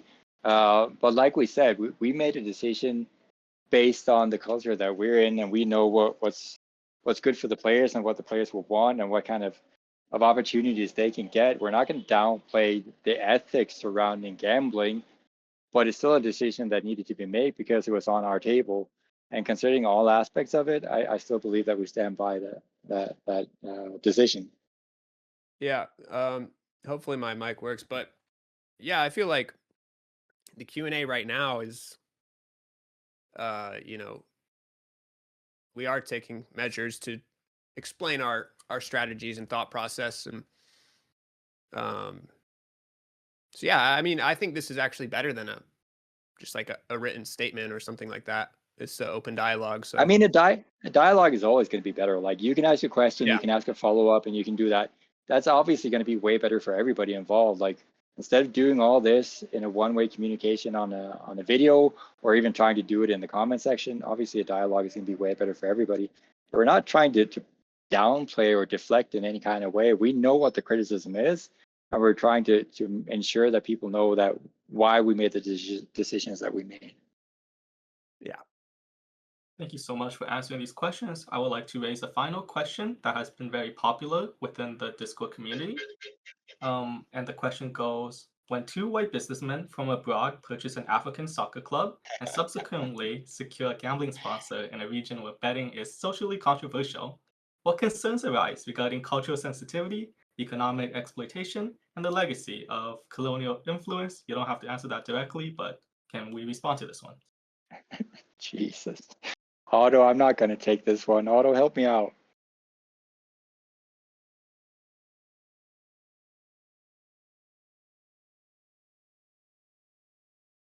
I was reading the question at the chat. Yeah, Otto, take this one. I think I go on or I go on. Yeah, you go on. It's what we said, like we said before. You know, when you're we have had these concerns mostly even when you come to NGOs, charitable organizations like NGOs and community-based organizations. There are people who usually say that there's a lot of poverty tourism going on around, but you go to these people who are receiving the help they're receiving. You know, people who are seated back and observing from an ethical point of view will question some of the intentions that the people who are popularizing their charity help have. But when you go to the real people who are getting this help, they care not about the intention, and it doesn't even cross their minds, because I think the cultural side of how things are at this end of the world is that people are really looking for that way out, for that help, and I think maybe that's where people are coming in with the question of maybe the companies are taking are taking advantage to exploit people's needs of having an easier way out, and that's where some things like the gambling are coming in, because most people who are addicted to gambling are people who hope maybe they will have an easy way out in life and stuff like that. So when you find that they are in communities such as ours, when you have like how we are putting it, like where two white businessmen are from abroad are coming to help a local team, and you sit back and wonder like why they pick a local team and just decide to assist. I think that's not a question you'll find with the people who are getting assisted. Like we're seated back and wondering what could be the intention of Mathias when he came here initially, or what could be the intention of Hayes when he joined the bandwagon. What could be the intention of all the YouTube people who decided to join in to support these two guys, to support such just a random team somewhere. So I think the cultural difference, I think we spoke this with Mathias like 4 years ago, back in 2022, when we were thinking about rebranding the team. We had this discussion about the cultural differences so many times, and I think this far we've grown. Yeah, it started to become clear, because like I've said before, the East African community is always praising Hayes for what he's done, has always been praising Mathias for what he's been doing, and has always been respecting how we have been setting ourselves as a team. So people have been happy, and I can tell you, like even now as we speak, there are a lot of congratulations messages always coming in day in and day out. People say that Premier League teams needs to benchmark whatever you guys are doing there. So it's completely different. It's completely different. I don't think like people even have this thought even anywhere close to their mind. That's what I could say for the culture. We also have Can to I- remind ourselves that it sounds like it was a hostile takeover. There was like there was no takeover. I met Otto and we talked about the club, and we talked for about a year, and he tried to convince me to come in and help out to professionalize the club. That's basically how it started. It's not like I came in with a big money bag and bought up a club that was already doing well. No, I came in as a help to the leadership. That's all it All was. right, let me talk on this because I fixed my mic. So yeah, everything here is organic. Like the chat saying we're throwing Otto under the bus to answer the question. You asked a question about culture. We're gonna let the Kenyan answer it. Of course, he knows best. And yeah, everything is this is not a money bag project. We didn't just come in and buy and take over and start running everything. And it happened over years. It developed naturally. It's not, we're not coming in with mean colonial intentions. I mean, throwing Otto under the bus is ridiculous, because Otto is obviously the guy that was in charge of all this before any of us came in. So he's the only one that can speak on it. Like, he knows his reasoning behind asking me to come in and join. And of course, he's going to have to answer that question behind his reasoning. So that's obviously the only reason that we asked him to answer it. And all the comments from Kenya are very positive. So from a cultural perspective, I don't think there's much negativity there on the ground. Yeah, no worries. Thank you guys very kindly for giving such a succinct answer to maybe a meme-ish question. Before I leave, I would like to make a small suggestion. If this is the route that we are going to take in regards to Betway, you guys should at the very least, take considerations of taking measures to at least allow your players to know the dangers of gambling and its addiction, and to make that public. So at the very minimum, the people in the community are being educated and protected on this matter that you have chosen to take into the community. Thank you very much for your time. Thank you. And we definitely agree. Yeah. Thank you. So we've got 2 more, Cluck, and then we'll finish with KC, since I know we're a little over time. Worked out mostly. Hey guys, how's it going? A super quick question. I know we're a bit over time. Definitely a fun slew of questions to follow up with. But a quick one on the sponsorship. More so on the long-term benefit of the sponsorship. So I know you guys both touched on it earlier about long-term relationships.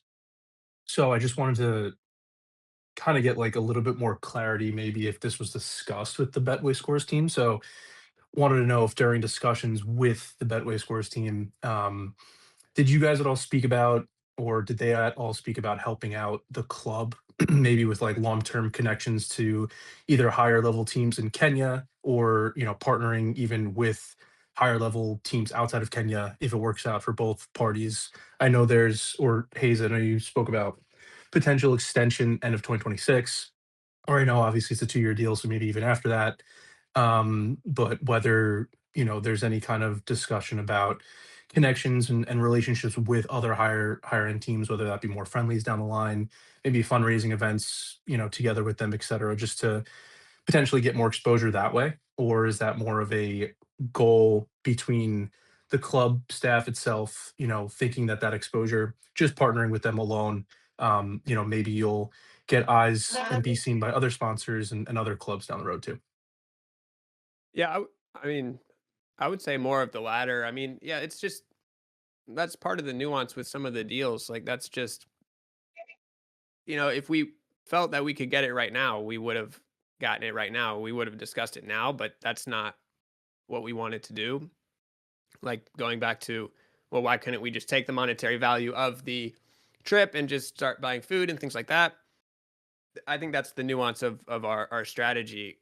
Yes, we're hoping things open up in the future, but we can't guarantee that, of course. And, we don't know the future. So we are betting on the fact that it leads to more success. So yeah, we just have to see what happens. And when it comes to relationships with Kenyan Premier League, we already have an in. Both Kim and Otto are wizards when it comes to that. They've already been building that network within Kenya. So we already have relationships with a ton of Kenyan Premier League teams. So obviously we're going to keep playing friendlies against those teams. But that's all on Kim and Otto. They made that happen. So we already have that. True. Cool. Yeah. And to clarify on my end, I'm not trying to say that the value there is less than a monetary value at all. I was just more curious if that was more like internally discussed when you were speaking with Betway Scores during the potential sponsorship, before accepting the deal with them, or if that's more when you guys are speaking about it after the contract was kind of sent over, and you were it was more internally thinking that this, for the long term, that this exposure just overall is too valuable to pass up, and potentially getting exposed to other bigger sponsorships down the line. I mean, of course, the doors that a partnership like this opens, like the connections that a company like that has, not only the football community, but commercially as well, is obviously of interest to us. So yeah, we didn't walk in thinking that we're gonna drain them for as much as we can in the short term. We're going to build that relationship and get what they're actually offering us to begin with, and be happy with that. Yeah. Sweet. Awesome. Yeah, no, I also do really appreciate how you guys, especially Otto, explaining how everyone on the ground is super excited about the deal. But all in all, everyone in the community wants the players and the club itself to be excited and obviously win games and keep going with the project. So that's definitely great to hear. But yeah, no, that's all from me. I know we're over time. Let me someone just else- ask you. Let me just Yeah. ask you before you're done. Did you see the video of the reaction of the players when the episode went live? Yeah, no, I actually asked in the Discord. I think Hayes sent it over maybe the day after. If there was a reaction video from them seeing the video. So Yeah. that was something that was really special. No, Yeah. I do really Same appreciate for that. us. I mean, we got that video a couple of hours after we actually saw the reactions initially on YouTube, and obviously we were devastated by the initial response. So when we saw that video from the players, it just kind of eased our hearts a little bit, because that's so obviously the people that we're working for. Yeah, 100%. And I definitely agree with you there. Especially since joining this Discord and following since September. I think I joined in November. That was like the main goal. And I know obviously that was the intent behind you guys. So I think doing this Q&A and clarifying that there's no bad intentions, no lining pocket intentions, like everything is for the players, everything is for the staff and the club. I think that's awesome. Yeah. Sure, for sure. Thank you. Appreciate it. Thank you.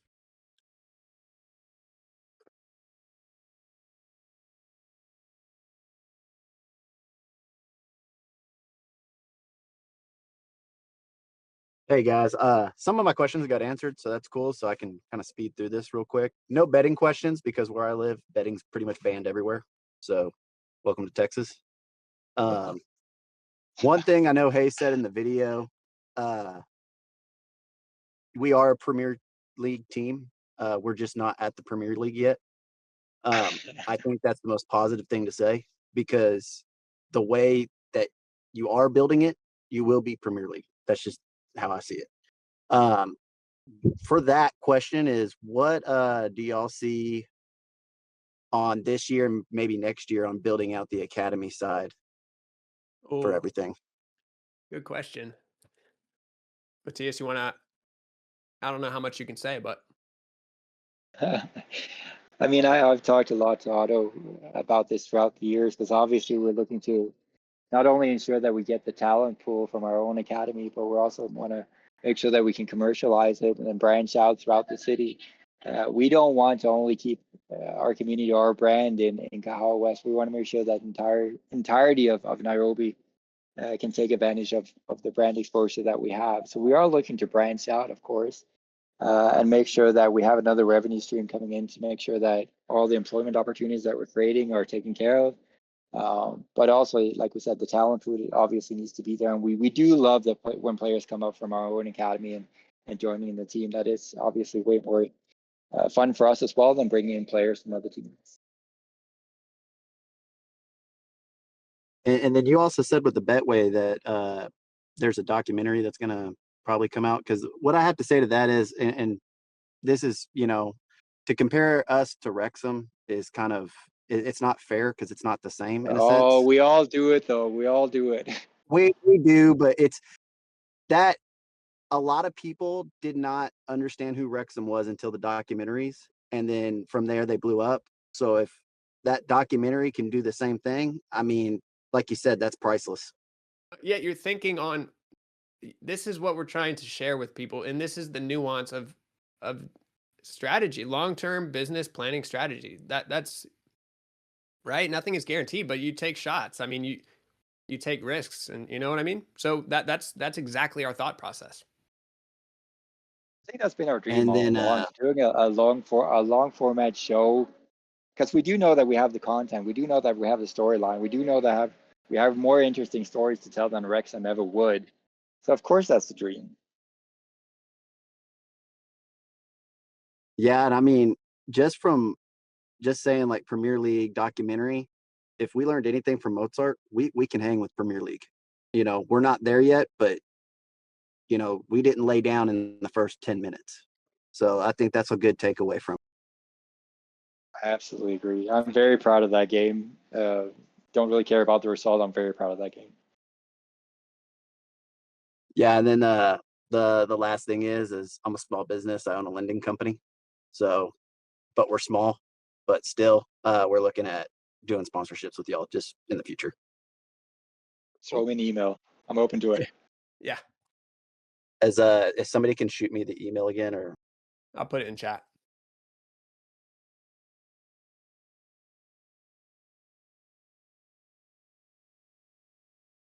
All right, there it is.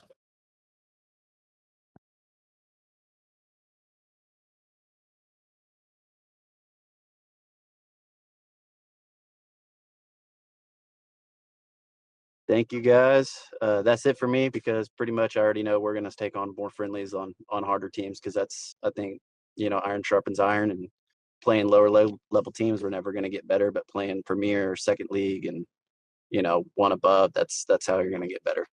Yeah, that's already in the books. It's coming up.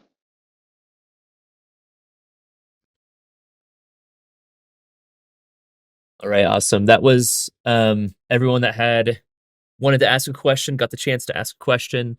I've got probably 40 other questions I could ask, but I know we're already almost 30 minutes 30 minutes past, so I'll just leave it at that, and just ask you guys if you have anything else to say, just general message to the fans about the direction you guys want to take the club, how you're feeling, just last thoughts could be a nice way to close it. Yeah, no, I can start for sure. I think the thing that we've learned in the past week is that we don't necessarily have a fan base consisting of all football fans. We realize that. But the heartbreaking thing that I've seen most in comment sections is that they kind of hope that the boys are going to lose. Like this decision was never on the boys. They haven't had any kind of impact on this decision at all. We as leadership made a decision that we thought would be better for the club and for the boys long term. But what they do on the field, please always support that. Like, don't be in the comment section hoping that they're going to lose, because there's no reason for that. If you're a fan, then support them no matter what leadership does. And even if leadership does something you don't agree with, just please know that we all did it with a pure intention and pure heart. We would never try to injure the club in any kind of way or not listen to the fans. We're just trying to do what's best for everybody. Yeah, I'll give my final statement just to make sure my mic is clear. Can you guys hear me? Yeah. Yeah, I just want to start off by saying we respect your opinions. If you have moral qualms about, what's the sponsor, it's no problem. Like, we respect it. And yeah, just please continue to support our players. We didn't see all the backlash coming, and it was a little bit alarming, but we're still our heads are down, we're still working, we're still here. And I hope this Q&A was at least a step in the right direction to kind of reconcile things with the fan base. And I think long term, maybe emotions are high right now, people are upset, but long term, we're still very confident that we're going to get where we want to be. And yeah, I look forward to seeing getting back to the positivity that we had in the past. And just want to thank everyone for coming out, asking some good questions. We appreciate you being here. And yeah, we'll do these every month. So the transparency is not going anywhere. I think that was another thing. People thought we're just closing the curtains. Not at all. Like, nothing has changed. We're still here. We'll still be here every month. Everything will be documented in great detail. So yeah, let's just look forward to the future and keep working. I think from my side, I'd like first to thank the Discord people, the group, everybody who's been subscribing and conversing, even through pain and everything that we've seen from ever since the video has been released. So even from those who were critical of the decision, we'd like to thank you for the tough love, because if you didn't care, you wouldn't raise your concern, you'd basically just walk away. And even if you see the YouTube, I'm still grateful for the ones who are still commenting negatively, because it means they still care and they're still watching if there's a response. They're still watching to see if there's any change. So we respect that, and I'm sure it is really has been a tough position to be in. It has been new, but we thank you, the Discord community, for mostly standing and believing with us. And I think this gives us an opportunity to also gauge our character, and we could be the first people to always like advocate for responsible gambling, because it is what it is. Like, it has been about gambling. Even if we discuss so many other things, it has been about gambling, and we could like change our community to be the first people who are like the real advocates of responsible gambling. Because if it's not going away this instant, I think the much we can do is advise people on how to like be responsible in all this. It has been a really tricky situation, but thank you guys for being here. Thank you for taking your time to discuss everything, and we really appreciate that. Agreed. Well said. Yes.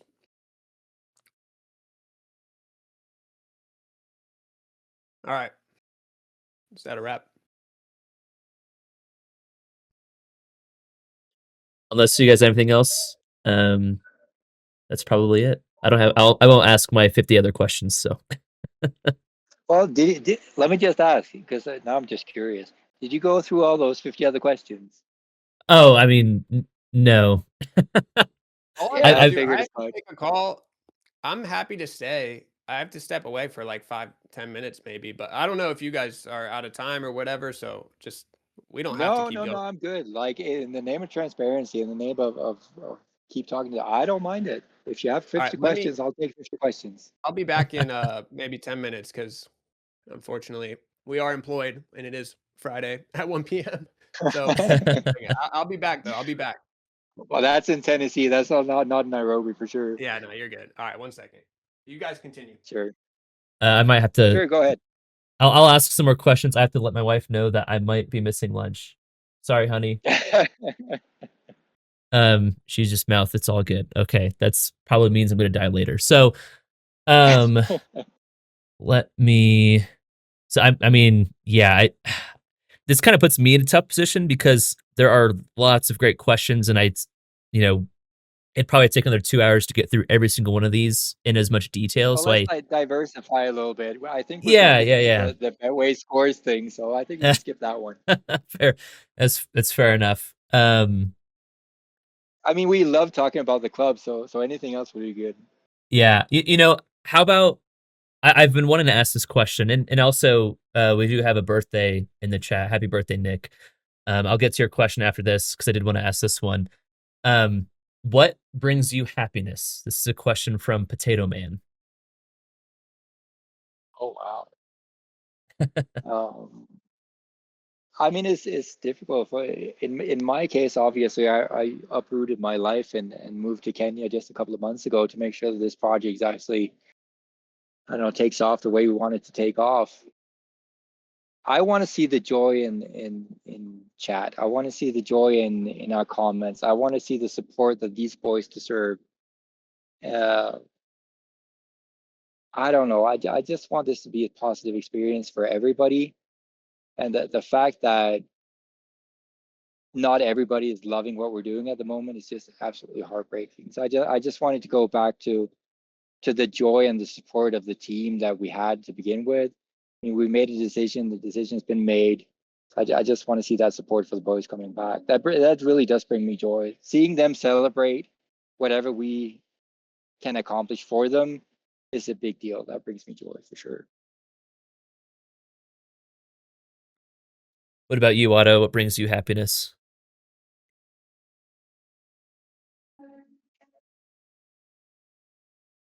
What brings me happiness is seeing people live out things that were kind of fantasies to us. I think basically the root of everything we are doing at the organization, if you look at everyone who's in the coaching department, every staff, being that they were all here, being that I grew in this academy myself and transited into leadership, being that Coach Kim grew into this academy and transited into leadership, and every other staff who's here has been here for more than like 10 years. I think the only new staffs could be 1 or 2.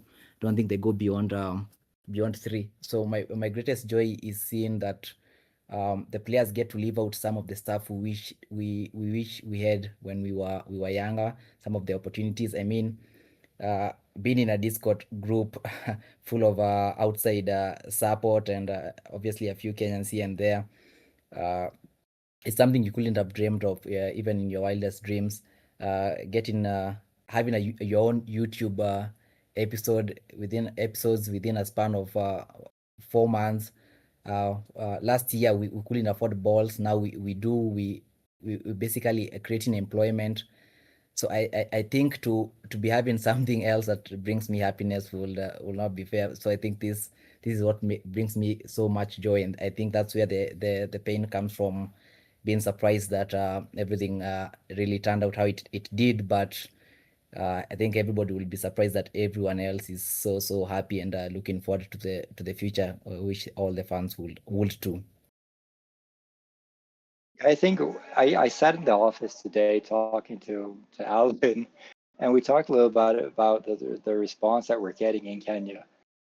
Like the amount of influencers and newspapers and journalists and TV channels that are all, and radio channels as well, that are all congratulating us on this. It really does bring you joy and pride that they see what we're doing and they're genuinely happy for us, and telling the larger football community in Kenya to look at what we're doing is, yeah, I mean, of course it's going to make you happy. You're proud of what you achieve, right?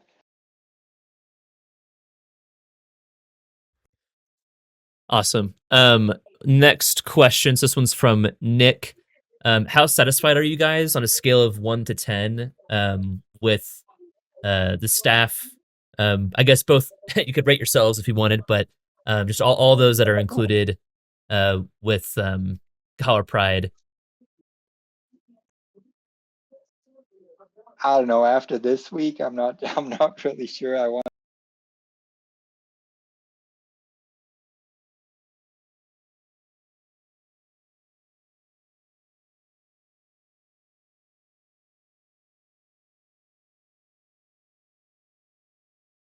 Everybody's doing a great job, and we're really achieving something. So it's yeah, 10 out of 10 for sure.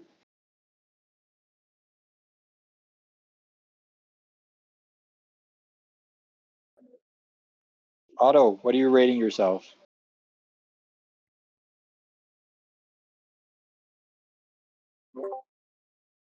uh,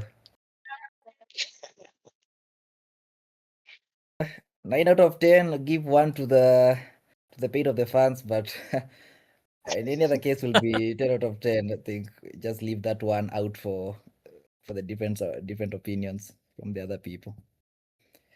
I mean, it's Yeah. got to be like we're doing something that Kenyan football just has never done. Are we going to make some wrong decisions here and there? Probably. Are people going to be upset with those decisions? Well, yeah, obviously. But I mean, we're doing something that's never been done, and we got to be proud of that. And you guys contribute to that, like so obviously you're a big part of it. Yeah, we're really proud of the progress. Of course, we're a bigger community than we were years ago, and it's a new experience. It's a new experience where you have to keep the balance of what the supportive community really wants and what is indeed really the vision of the club, and what are the short-term and the long-term goals of the club.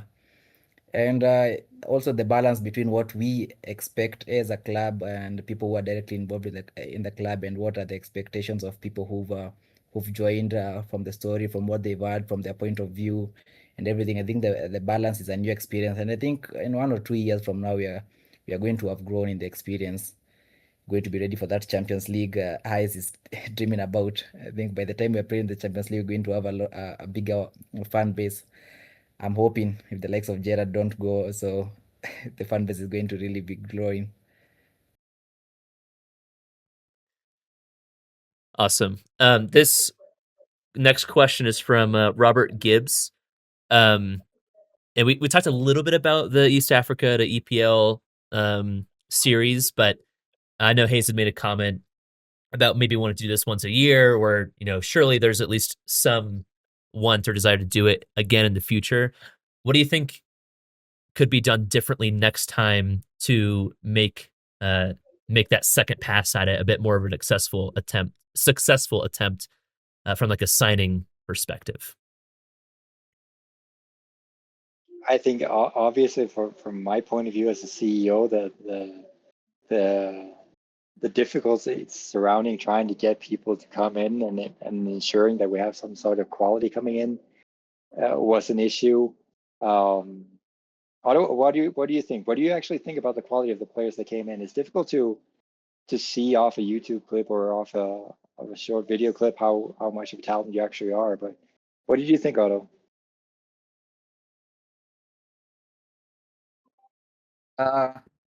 The players that came in for trials, right? Yeah. I think we gave honest feedbacks. I know people are surprised that when we say that maybe Desire wouldn't have broken into the first team or wouldn't have been the second striker, because people are saying that then we should be really winning our games. It doesn't say that if we would have signed him that we would have won our games, because I think that's just a contrary opinion. We would of course have loved to have them all and to stay true to the series, but I think that's what I've talked about in my last response, that it's really interesting to find the perfect balance where you really have to maintain the football side of things without really being leaning to the side of favorism and decisions that are based off non-football stuff. Because if we were to make our decision based on the promise that we are to sign somebody from the series, I think obviously we would have loved to have them all, because they didn't have like Naldo. The only thing Naldo lacked was league match experiences, because he comes from an academy, and you compare him with some of the players in our youth team. You'd rather go for them, because we also have a limit on the number of international players we have.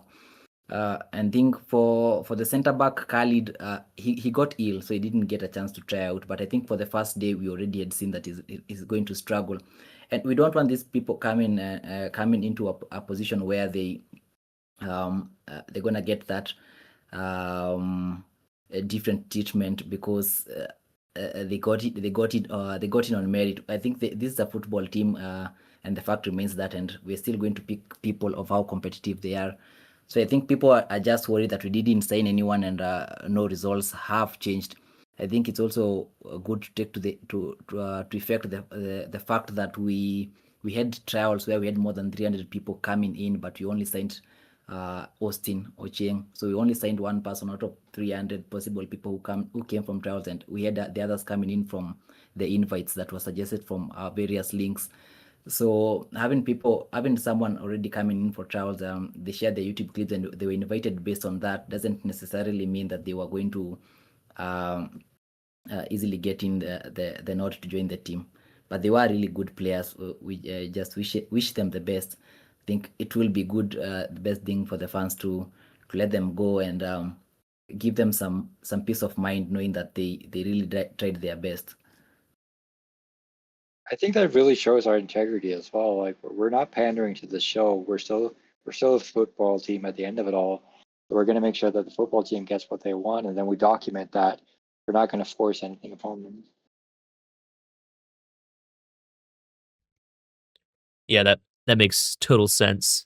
I've seen a couple of comments about this. I know it was mentioned in a video that we'll hear more in the future. But if you could talk a little bit more about the decision to buy or I guess to rent the office space, and because it's not a small expense. So like, what was the justification, I guess, for that? I think what we have now is we have senior leadership, and we have to ensure that they can communicate in an easy way. Me as a CEO, I'm here now, and we also have head of operations, we have head of media, we have all our staff meetings take place at the office as well. And obviously, when it comes to any kind of sponsorship deals, we want to make sure that we have a space where we can sit down and talk to our potential sponsors as well to ensure that we can get those sponsor deals that we're looking for. So it's just it's just to alleviate the pressure of finding a space where we can sit down and actually run operations, because we didn't really have that. We had the space for the house for the players, but we didn't really have a space where leadership could sit down and make the plan long term. Yeah, and also the fact that it is more central and to the idea that you spoke about before about branching out and trying to find suitable places where we can set up academies and all that. And I think the office space is really central to it all. I mean, it has been. We've had staff meetings with media once a week and with the football section once a week, and we also want to make sure that hospitality, meaning whoever takes care of the house and the kitchen as well, the player's house, they all have their meetings and we all have our sit downs and we can talk about what they want to improve upon, and they have a direct communication channel with leadership as well. Obviously, you don't really have that at the clubhouse, and we didn't really have space at all for admin, so we needed it, and it's also about 40 minutes south of Kahawa West, so it is way more central to run a branch out. Cool. In the last, well, I guess 2 videos ago now, since we had a video today, about an hour ago now, but in a previous video, or I guess Hayes just shouted out the fact that they're now selling shirts on the field. Someone was curious. I guess could you just talk a little bit more about like that process, getting that together, and like are they selling it for the same like retail price, or is it discounted potentially? Yeah, no. All credit where credit is due, and that all goes to Kim. He knows somebody, and we finally found somebody that can do. Obviously, the print on the jerseys that we have is not that easy, so it's really difficult to find here. But the replicas that we have now, that are selling quite well, and we are selling at the games. I think Otto, correct me if I'm wrong, but I think production value is around 1350 shilling, and we're selling at around 1500 shilling. So we're making sure that all our fans at the games can actually buy them as well. But they're really high quality. I love them. They look great for sure.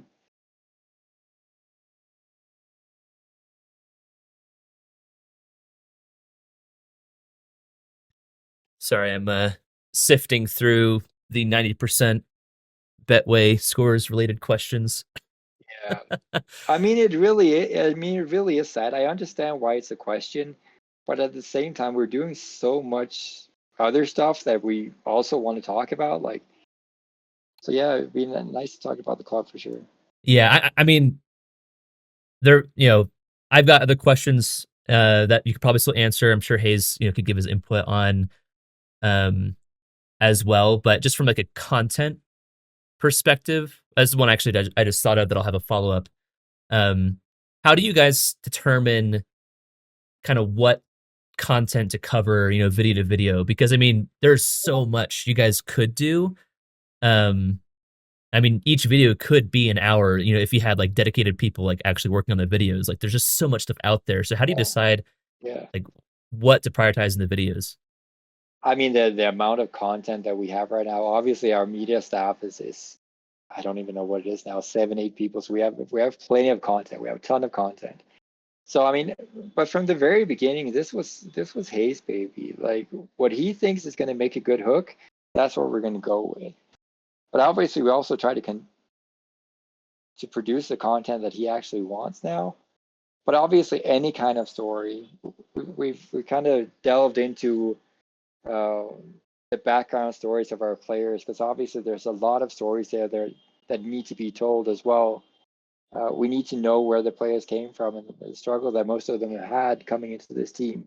So that's obviously going to be a good piece of content. But other than that, we're just trying to find good hooks.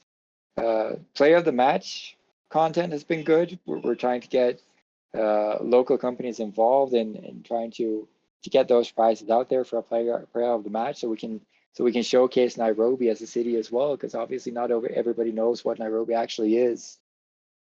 There's a lot of opinions out there of what African cities look like, and Nairobi is just not like any of it. So we want to make sure that people see it, and the best way to do that is showcase all the possibilities and adventures and experiences that our players can get through the local community.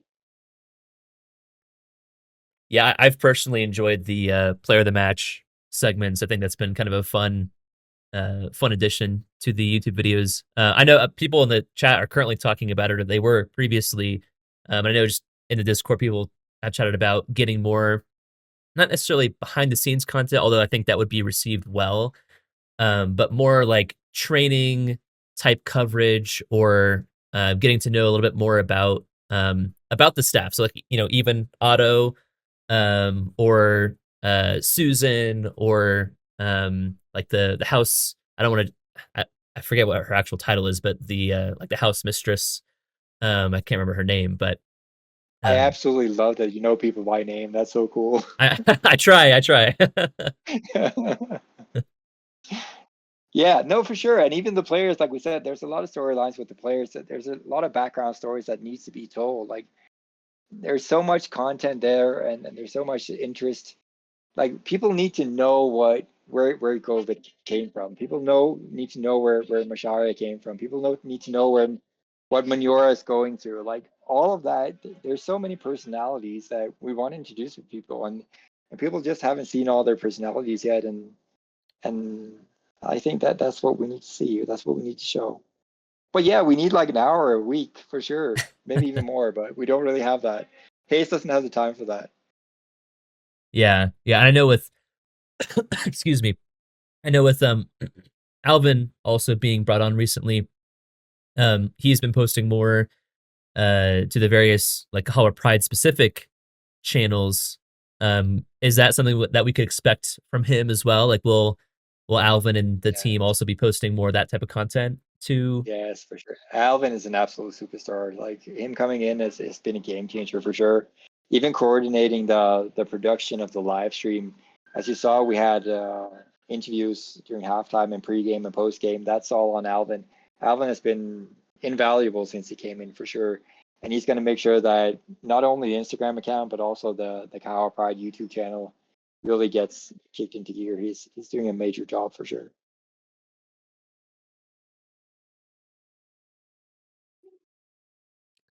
Could you just tell me, because you're in the Discord channel pretty much every day, right? Yeah, you don't have to out me like that. Okay, so because Alvin came to me this week and he talked to me about that he's becoming a meme in the Discord channel. What's that all about?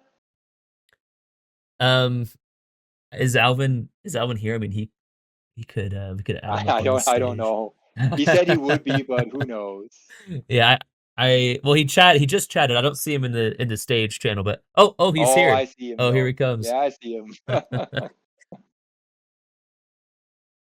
I hope you guys can hear me. Yes. Yeah, we hear you. Great discussion you've been having here. Thank you all. I think what Mathias is trying to say is someone looked at the financials and said we are spending more nutrition than Alvin's salary. And someone came up with an Alvin donation fund. How's that doing? Do you know? I don't know. I don't know how that's doing. But anyway, it was a light joke. Yeah, no, I remember that expense. Obviously, you were living out of the city when we approached you, right? Yeah, I had moved out of the city. Exactly. So we just ensured that we brought you back. So yeah, I'm guessing that's what they saw.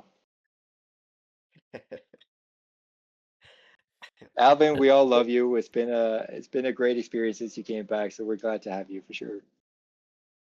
Thanks guys. Thanks everyone. Everyone's also worried about your sleep. You need to do a better job getting to bed. Yeah. This next question is close to my heart as a guy who loves data, but I from what I've been told anyway, I believe the stats that and I should shout them out. I can get their names here in a minute. But for those that don't know that are listening to this after the fact, the Discord group or the Discord server has a group of statisticians that just kind of take down more of the advanced stats from the games. So a kind of two-pronged question. One, has that been, I know it's been passed on, at least I hope so. Has that been utilized at all? And if so, is there anything that you or from the coaching staff would want to see added as part of that? I mean, from a content point of view, because that's obviously the thing that I work most with, is absolutely incredible. Like the amount of time that's being spent on tracking passes and all that, I can't even imagine. But Otto, what about on the coaching side of it?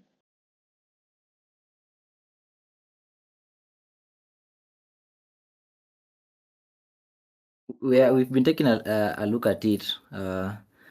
Obviously, that's really in-depth analysis from the guys in Discord, and you can't really thank them enough. But also, I think still from a surface point of view, I think there's a lot still put to chance, and there's a lot we can do with the stats at this particular moment. The much we can do is just try and see who's getting less of the touches on the ball, because the biggest complaints I've seen is where we are losing the balls mostly. I think people are saying that we are contradicting ourselves. We are saying that we are having a rough time with the surface, and yet we are still trying to play out of the back. And then when we go for the long balls, then we have the other aspect of the side of the people who are saying that if we play long balls, we have small attackers up front where the defenders are having a chance to bully them. So it kind of leaves it back to the coach to find out what suits him best at this particular moment, because it's true what the stats show, but it's true that the stats might be affected by also a lot of things that are left to chance. A lot of untimely tackles, a lot of misplaced passes, a lot of unsuccessful dribbles. So you can't really put that on the players.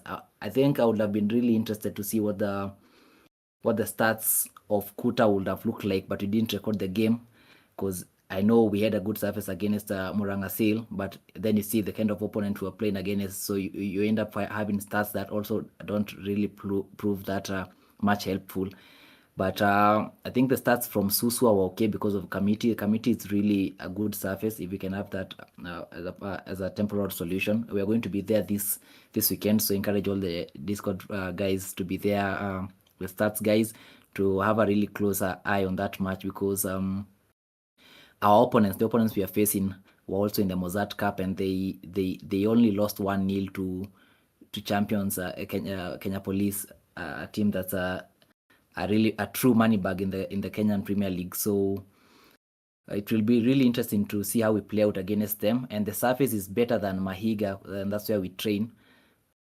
So I think the stats from this weekend will really, really matter, and I would really be interested to see how we look at it, even with the coaching staff.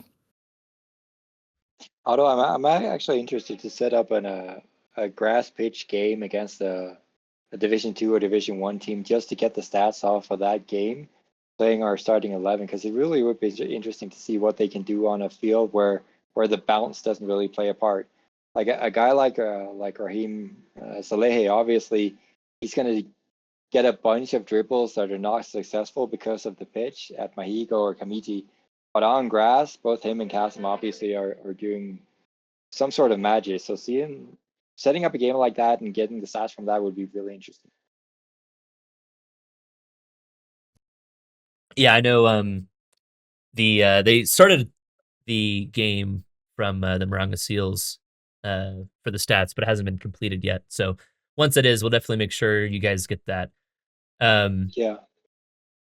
I really wish you could all have seen the Kuta game. Like, it was such an experience to be there and see the boys really, at times, even dominating these Premier League players. It was such a thrill, for sure. Yeah, even the highlights that Hayes covered in the video, we're only seeing obviously handpicked set of highlights. But honestly, like I felt like, I think Mathias, you actually mentioned it earlier, but just like seeing them play against such a strong side on grass, despite the scoreline, like it was so motivating. Like I was like pumped watching the highlights. Yeah. Yeah, it's such a sense of pride, but whenever they actually do play at their very best, like it just brings tears to your eyes. Like you're so proud of what they're doing, that they're so good and they're so young and there's so much potential. Like, yeah, you just want to make sure that they get all they need to ensure that they can do their best. I'm not sure if you've been attending trainings at all, Mathias, but Otto might be more equipped to answer this one. But just from a are there any players who have been performing really well during training that we haven't quite seen, fill that full potential in a league match yet? Like anyone to kind of watch out for in the next few matches?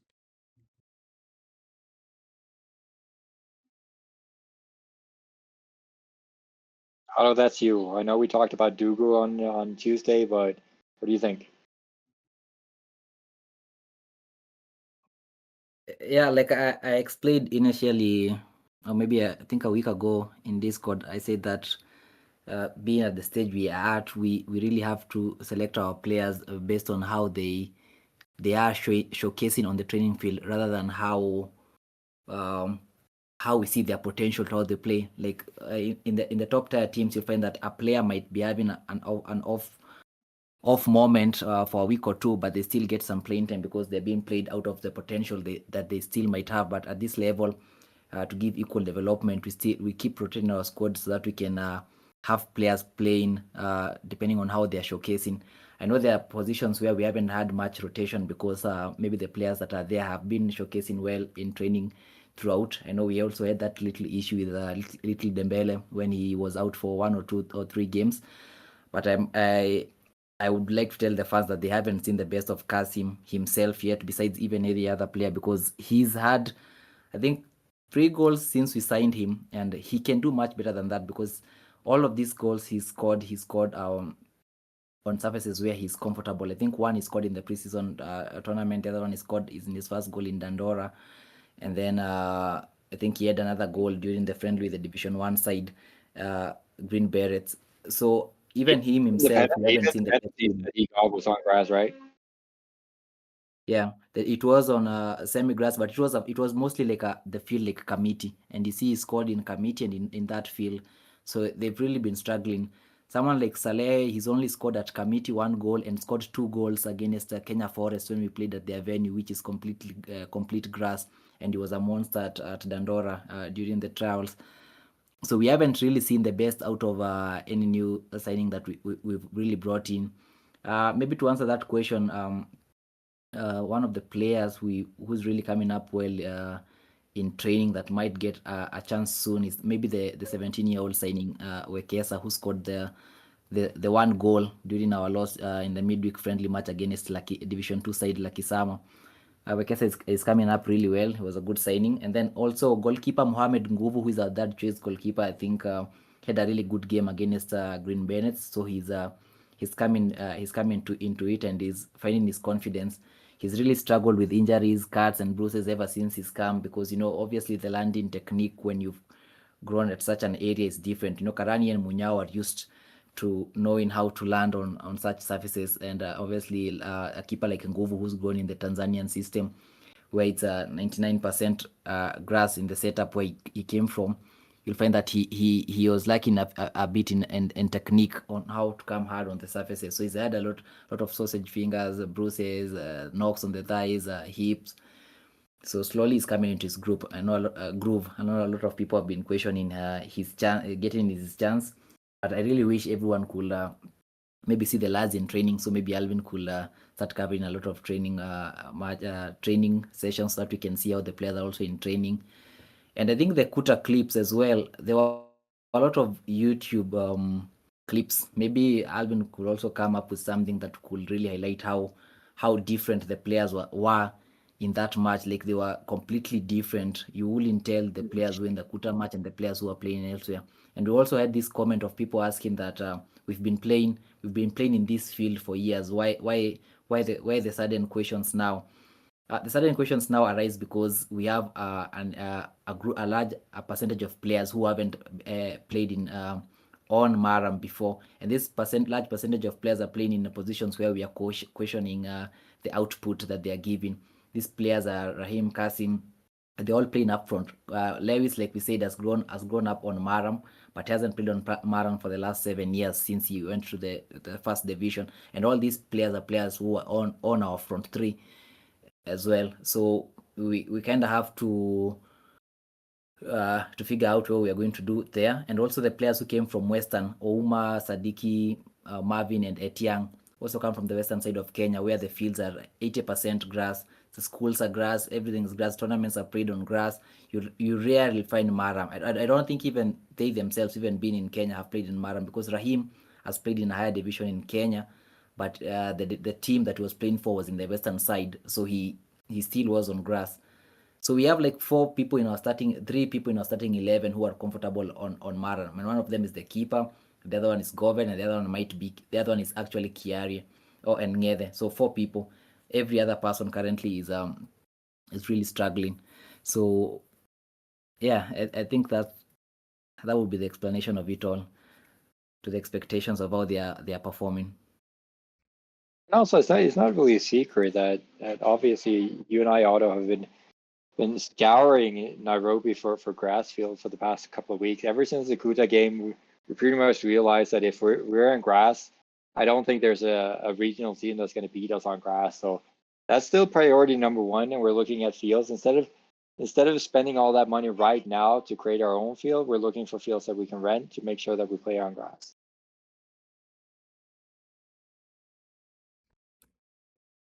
Awesome.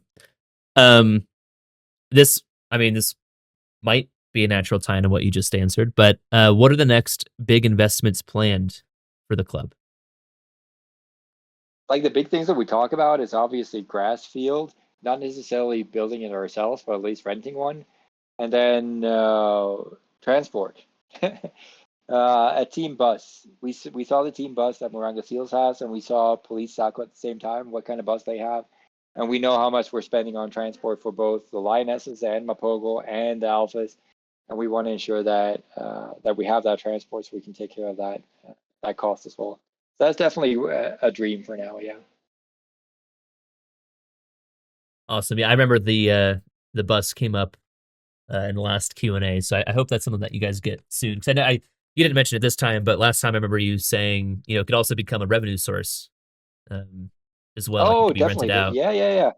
Yeah. When I talked to Otto way back when we talked about transport as well, like just the mere fact that we can rent that bus out to other teams is a revenue source for sure. I mean, obviously we're in a position now where we want to brand the heck out of it, so it might not be good for other teams, but yeah, we'll find a way to use it for sure. Awesome. I was gonna make the comment that I don't envy the goalkeepers playing on the surface that they are. And just from the last match, they still have sawdust on the field. It looks like. Are there plans to try and get that more cleaned up, or is it not really as bad as it seems? I mean, I wouldn't want to play on sawdust, but that's just me. It's still better than the rocks, right? Otto, we want to talk about where the sawdust came from?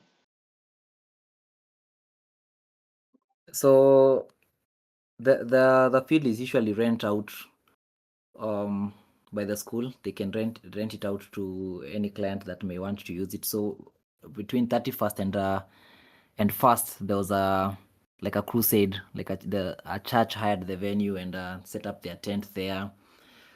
And it obviously rained on the 30th, so they put the sawdust to try and ensure that their congregation doesn't walk around on mud during the crossover night. So they poured the sawdust everywhere on the field. Yeah, we tried to do a community cleanup afterwards to collect the sawdust as well. Teams gathered. We did it with all our categories. Yeah, but it's still not completely out.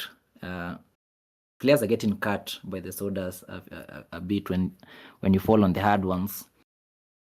But at the same time, I think it filled also a few potholes that had been put there by the tent. And some of these things you can't say no to them, because the school still holds the rights to the field. So even when they have an activity and we have an activity as well, we are the ones who usually look for an alternative venue, not the client of the school.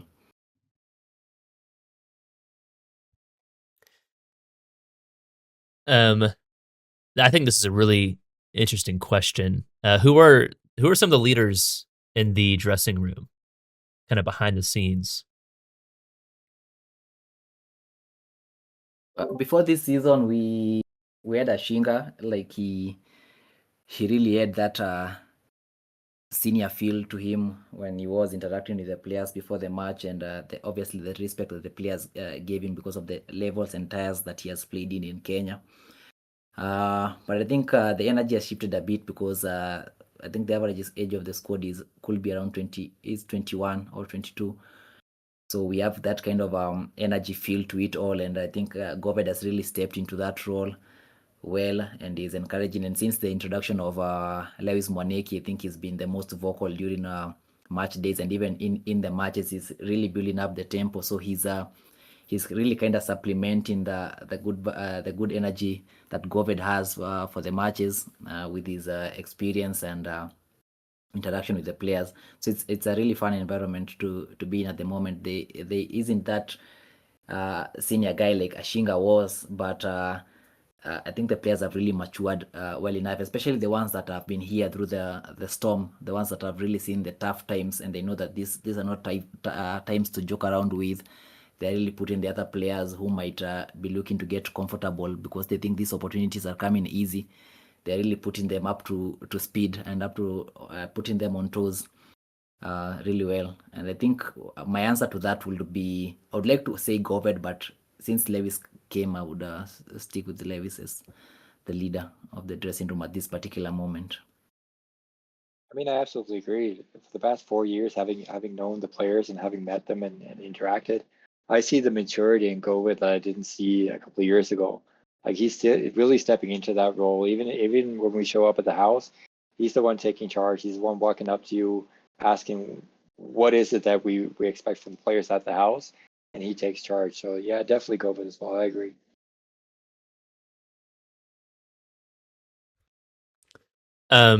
From watching the games, it appears that the players favor playing long balls. Is that part of the tactics of just having to play around the surface that they're playing on, or is that part of Kim's strategy?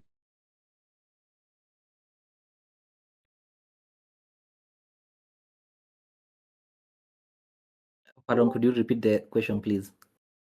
Yeah, so from watching the games, it seems like the players favor playing long balls, like over the top. Is that part of Kim's strategy just in general, or is that a way to try to mitigate the challenges of playing on the surface they're playing on?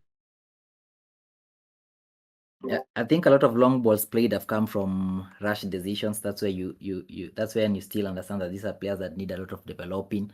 So I don't think we've really worked on long balls as a strategy. We've used it to isolate our wingers on the blind side, but it's really hard to attract or bait the opponent to one side so that we can have a quick transition to the center backs and play a long ball to the other winger. That's something we really want to do.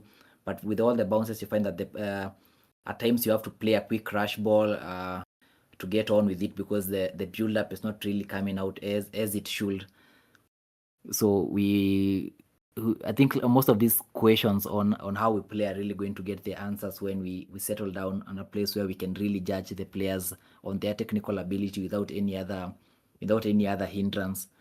We also got some insight that a lot of scouts that were, and Mathias has always said this since first he came here, that a lot of scouts will want to scout players when they're in a surface that they know that this is the same surface they're going to face or meet when they're going to the teams that they're going out there or in the top teams. Most of the teams that will scout a player in such surfaces will be maybe Division 1 teams or NSL teams. Premier League teams, of course, will, but the chances are minimal because nowadays the Premier League teams have shifted their focus on high school competitions, where we are also have our hands and our roots within the high school competition because we ensure our girls, our boys have a sponsorship within competent schools. So at this particular moment, if the files could hold out for a little bit longer while we sort this issue out, we'll be able to iron out all the tactical issues together. We'll also be able to to see the technical ability of the players and their reasoning, because a lot of the decisions they make, they have to make because of the moment they've gotten themselves into.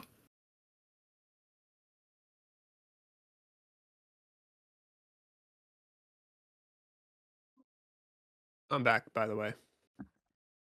Welcome back. Welcome back. Let's go.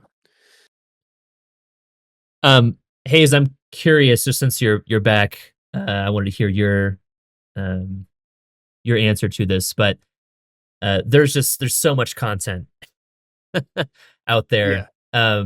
And I was curious, just from your perspective, how does it work, I guess? Like, how do you decide what makes it into the weekly videos? What other types of content that we haven't seen yet are you wanting to try and dive into?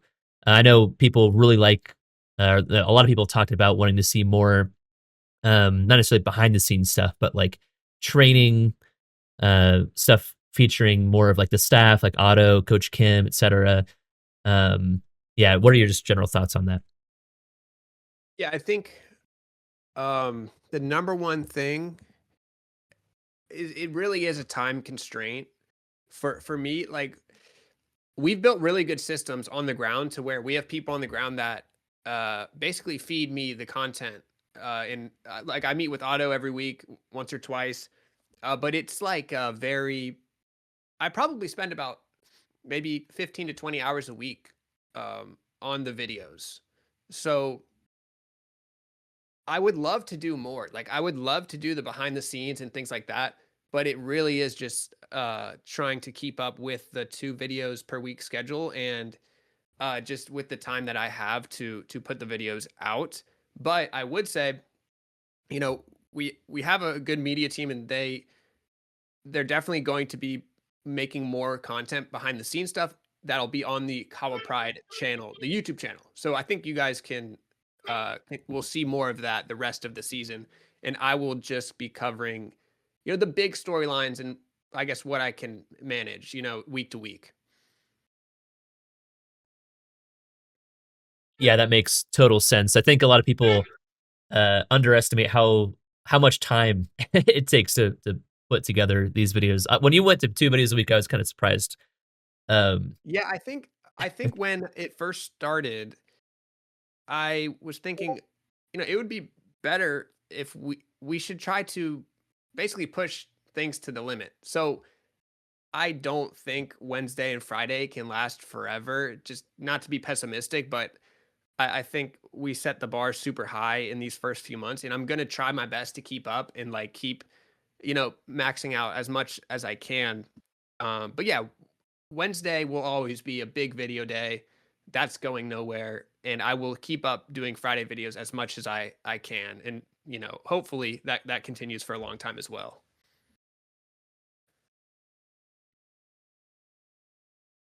How excuse me. How do the families feel about letting their kids live in the clubhouse? Has there been a case where like a family has been hesitant, since I know that's one of the things that they have to do to be a part of the team?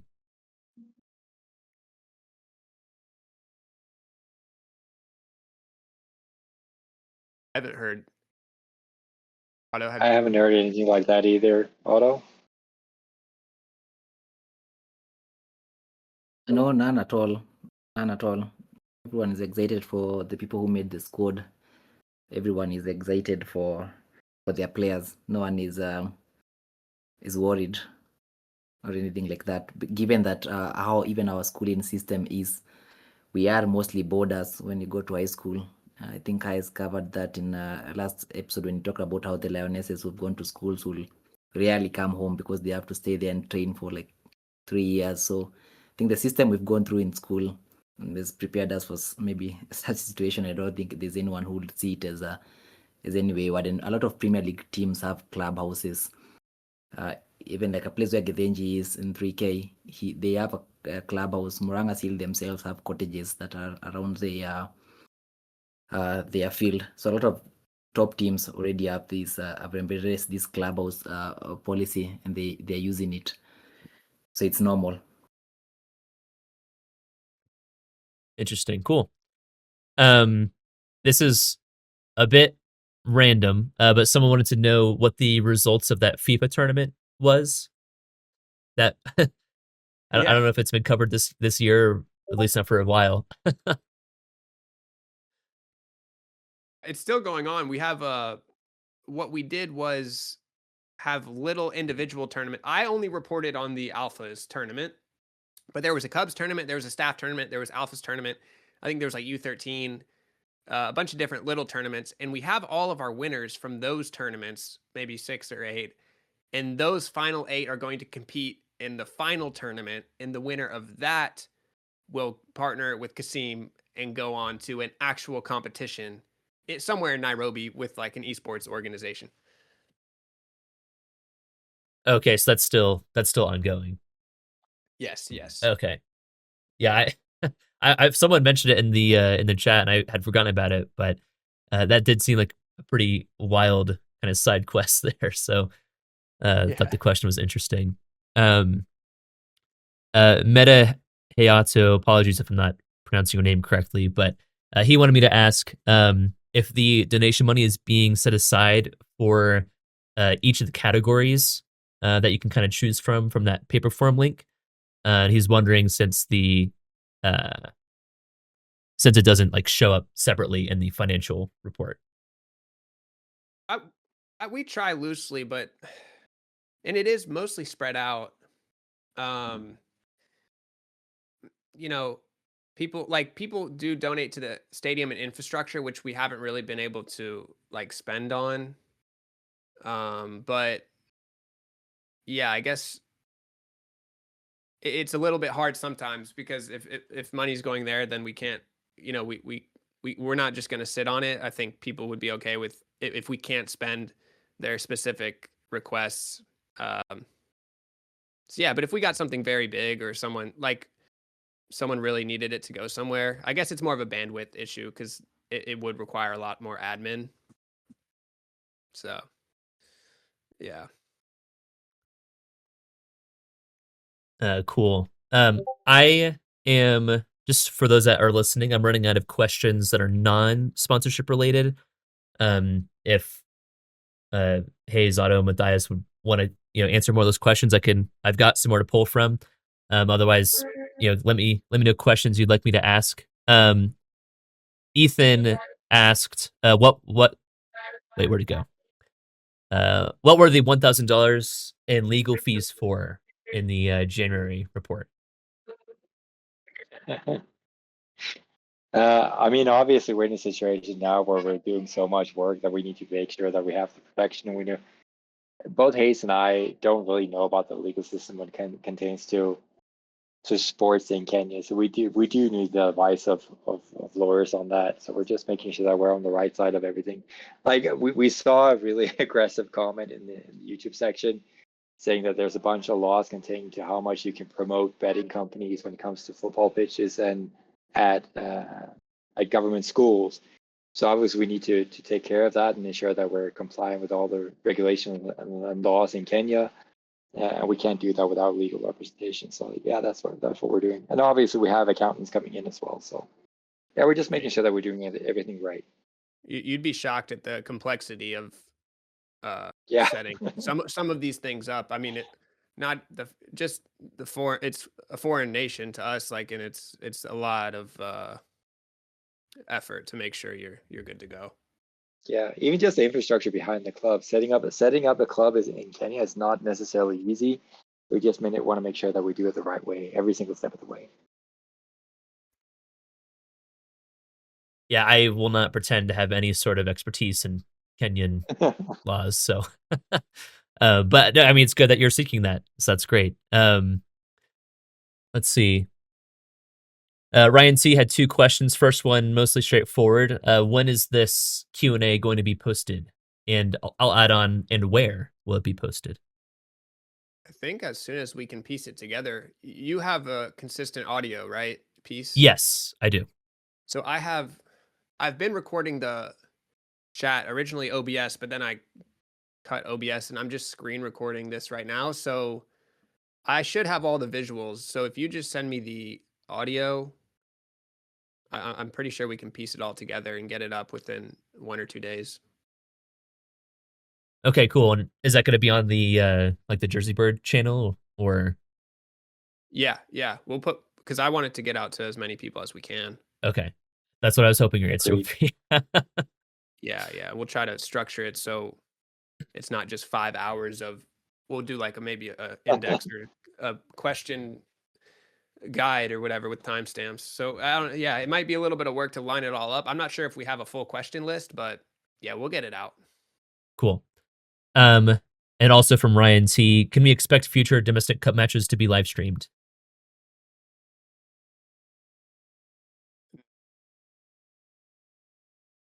Probably. Well, actually, if we could work out an agreement that worked for us. The problem with the stream this year that got killed is we found out the terms, like it was 14 hours, 16 hours before kickoff, so we had to pull the plug. Hypothetically, if we had more time, we could have worked something out and we could have streamed. So we actually probably can next year, right? I mean, if we figure something out. I mean, it is also a conflict of interest, obviously. If we have a sponsor in conflict with the main sponsor of the tournament, then we're gonna have to figure that out. True, we would need approval.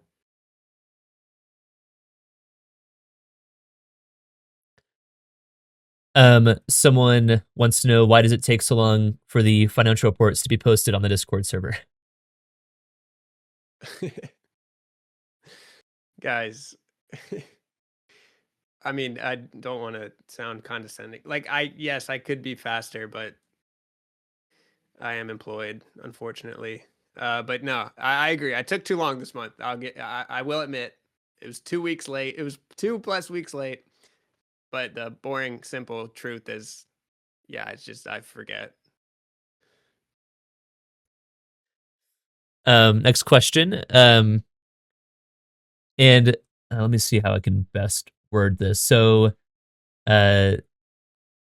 Theado is wondering if there's going to be any. Let me just read what he said. What knowledge do we want to build in the team/club, and what work will be staying with JerseyBird? Goal for the next few years to get the club running for itself and have all the knowledge in-house. So I asked a clarification on that. I think really what he's wanting to know is, Hayes, are you going to keep kind of the media within JerseyBird, or is Kahawa Pride going to kind of go forth and do all the production and do what you're doing already, but from within Kahawa Pride? Yeah, both. I think early days, these first few months, obviously we relied heavily on the JerseyBird platform, and I will keep making videos. I plan to make at least the Wednesday videos, for the long-term future. But yeah, we don't want to be so reliant on the JerseyBird channels. So we have like Susan, Alvin, they're gonna fire up the YouTubes, our club YouTube, and start putting out more content through there. So it won't be just me, but I will keep doing this. Awesome. Potato Man had asked earlier, right while you were gone, I'd asked this of Mathias and Otto. But now since you're here, I could ask you, what brings you happiness? Yeah, that's a crazy one. What brings me happiness? I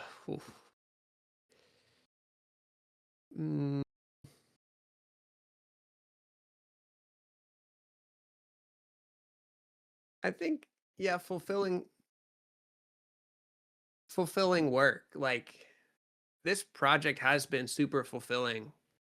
I felt like, my job as a CEO is to make a lot of money. Like, that's my job, and that what has been my job for the past 6 years. So this has been like an outlet for me to do something that's, not directly financially motivated. And I think that's been really fulfilling, to kind of step away from being that CEO, like that job where it's just very cut and dry, profit over everything. That's been really fulfilling to do something that's a little bit different and actually, make a change for some people. Like, it's been it's been fulfilling. I'd say that makes me happy. Awesome. Is there a plan for alternate kits? Of course. Of course. And do you want to? I don't know how much you're allowed to say at this moment, Hayes, but if you wanted to say anything else about what's coming or well, not. yeah, we're going to be getting a lot of kits, a lot of very nice kits. Everything will be documented, and you guys will see it in time. But yeah, I mean, I have plans for special kits, all types of stuff, apparel and whatnot, for the club. So yeah, we want to go big. We even talked about a retro kit, right? Yeah, throwback to the first year. Like, we want to do a lot, and I'm still working on a statement piece. Like, I want to do cool merch, even if it's just one piece, something that's a little bit maybe more elevated. But yeah, there's some cool stuff coming. Awesome. I know my wallet's gonna be upset when that stuff comes. We'll keep the prices down. We'll try to keep it affordable. Are there any other local cups or tournaments that the team is trying to join this season or in the off season?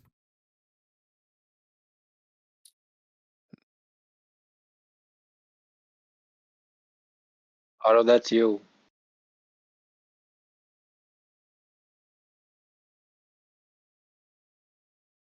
I think your audio is kind of breaking off.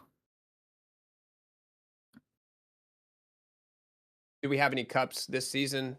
Or any more tournaments to enter?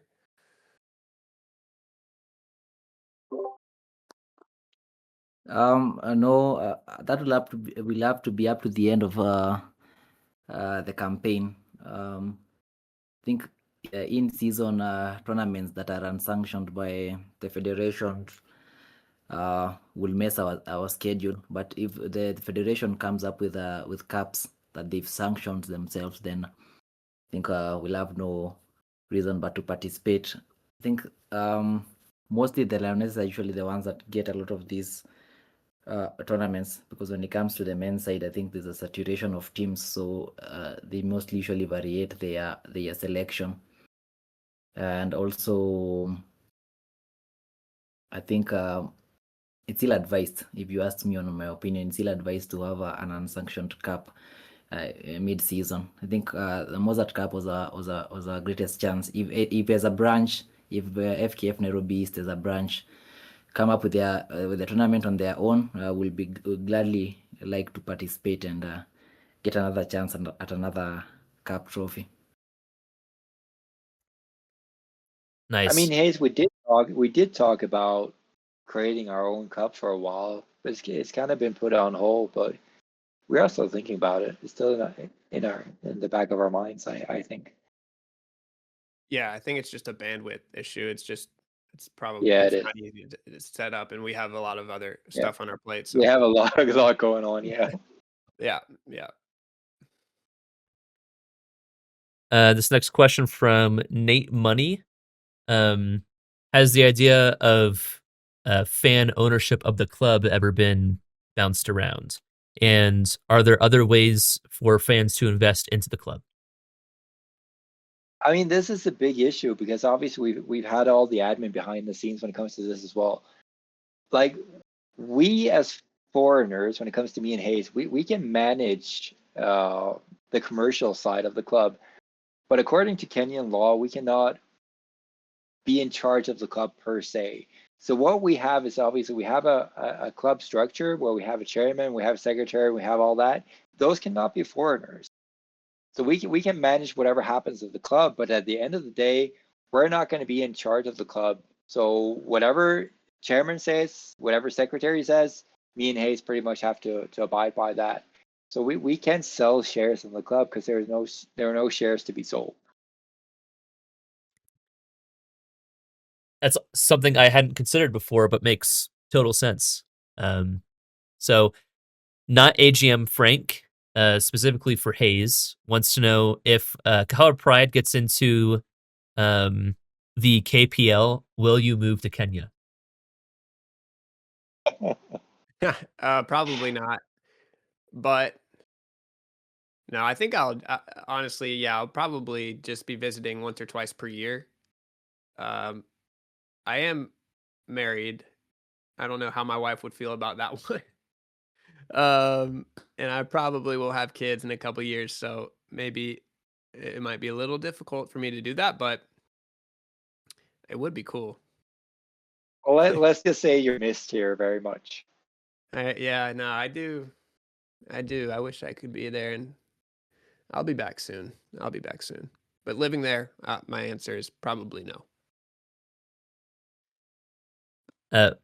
Vlone Bandit, excuse me, wants to know, what does kits include? Is it just the jersey and shorts, or does that also cover boots as well? Like Yeah, goalie see, gloves, jackets, that type of stuff. No, it's the whole 9 yards. It's funny, he actually says boots and gloves. It's not boots and gloves. It's because everything else. JerseyBird doesn't make boots and gloves. But yeah, we're gonna get everything: kits, apparel. Like we're gonna get everything we need to look like a top tier world class club. So yeah, that's how it's going to work. And a lot of the comments about we're saying that Betway Scores is buying from JerseyBird and we're taking a profit. The fact that I have to explain that is a little disappointing to me, but the way it works is JerseyBird is still putting up the money. We're still buying and facilitating all the kits. We will just be reimbursed at cost, at production cost. So everything will be tracked. Everything will be in complete detail. And yeah, that's how it's going to work. But it will be a lot of awesome gear, a lot of stuff. Everything that we make, yeah, we'll get that. And for the entire club, from the men's team and women's team and the youth team all the way to the clubs as well. So the entire club is going to be kitted out with training kits and jerseys for the senior teams. Yeah. Yeah, and that structure also covers special kits, third kits, like it's whatever we need. Yeah. We'll get. Does that would that include the names on the back of jerseys potentially? Oh, that's a good one. That is a tough one because, well, No, I mean, Hayes, I would say no. I mean, I've talked to Otto about this a lot. Obviously, it would be really cool to have the names. But what happens if we transfer a player out and a new transfers in? If we're doing manufacturing not locally but abroad in Asia, that's like a whole thing. Yeah, so it really is to facilitate and cost as well. Exactly. Yeah, it's a logistics thing. On the retail side, hypothetically, we could stock a few star players, maybe, but even then, it's really a burden because you got to buy inventory with that name, and it's like it's a pain. So we got to say no for now. I know people want it, but not yet. Is realistic. What about signed merchandise from the team to put up for sale or auction? We can make that happen, right? We can make that happen. That's really cool. Yeah, we can make that happen tomorrow. Yeah, that's we'll get that done. We'll get that done. Awesome. Here's a question specifically for Otto. Are there currently roadblocks that stop a certain amount of progression for the players? Is there something that could help lift those restrictions, like material, equipment?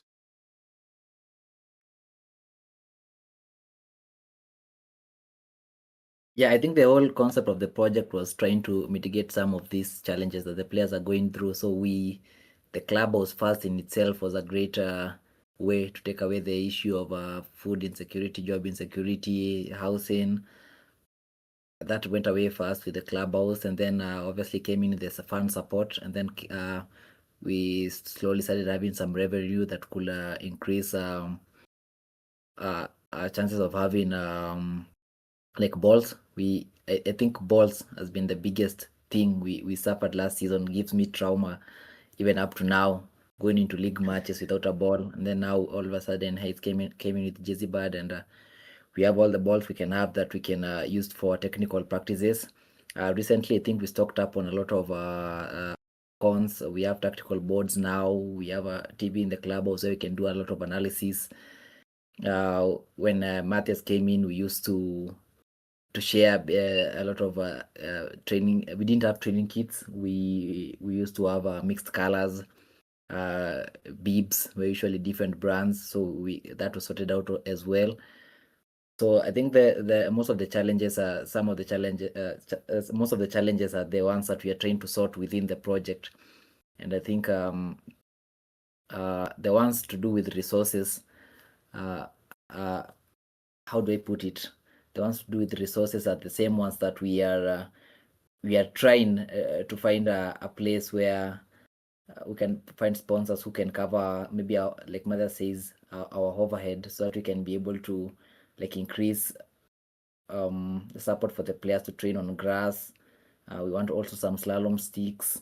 I think there are a lot of things that well-established teams have that I don't think we need at this particular moment. So I can say at this far time and juncture, we are doing quite well with what we have and the support we've received.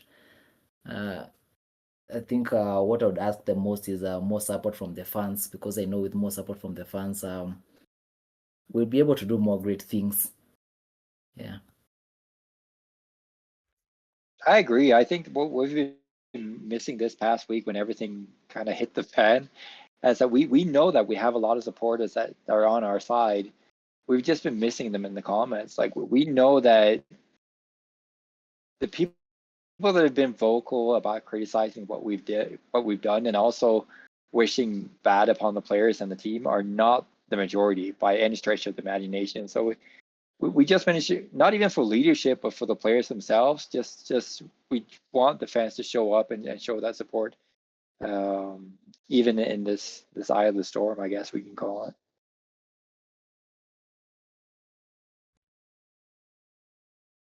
Now here's an interesting question from an aptly named person called Hot Perspective. Are there any contingencies in place to keep the local Kenyan community supported in the event that the Upwards League progression stalls and the support and financial backing diminishes? For example, instead of reinvesting everything back into the club immediately, we are keeping X amount back every year as a rainy day fund to keep supporting the team and community on a long-term basis. I mean, we're always trying to stay frugal. Like, we're always trying, and I think especially now we're trying to stay frugal, and for that exact reason. I mean, that's just our job, is to make sure that, bumps in the road, we need to figure it out and fix it. So yeah, that's Mathias, you got anything? Yeah, I think that's been the main topic of this week. Obviously, we have a team meeting with the football section, and we have a team meeting with the media section this week. We've kind of been accustomed to that we can invest whatever we need to invest to ensure that we progress with the media side of things and the football side of things. But I think I made it pretty clear to both teams this week that we don't know what's going to happen for the next month when it comes to YouTube because of the controversy. So we're just cutting back on investments a little bit to make sure that we can take care of the main expenses that we do have. So when it comes to food, when it comes to lodging, when it comes to salaries, all that, we need to ensure that that's still taken care of. And then once we see whether or not this is an actual dip or just a bump in the road, then we can go back to investing.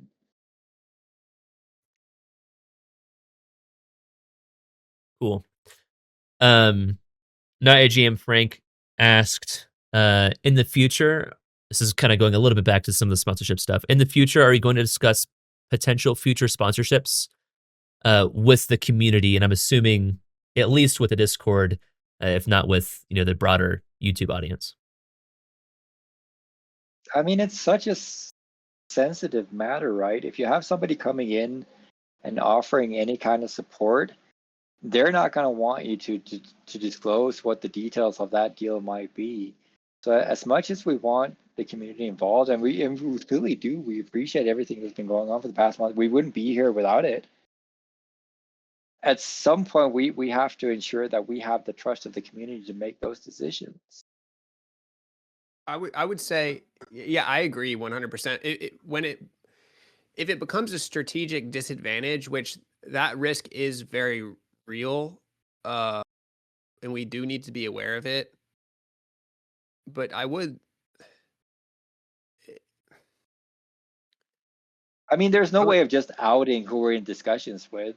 Yeah, like if we could somehow work around that. But yeah, it is very hard because like you just said, you can't really say that, oh, we're in negotiations with X, Y, and Z.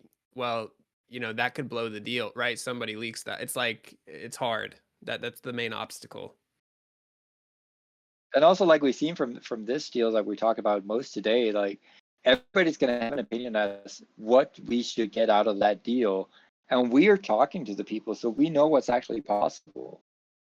So there's really no upside except for the transparency part of it, but I'm not sure that outweighs the strategic part of negotiation.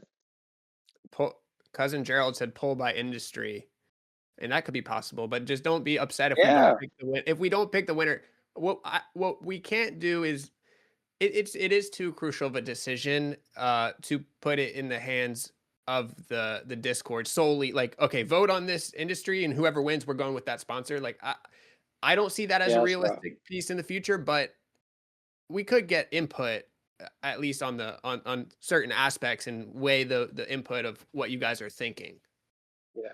I mean, the community is really sensible, so I don't mind bouncing stuff off of you, but we also just have to ensure the integrity of whatever deal and whatever discussion we do have with the partnership.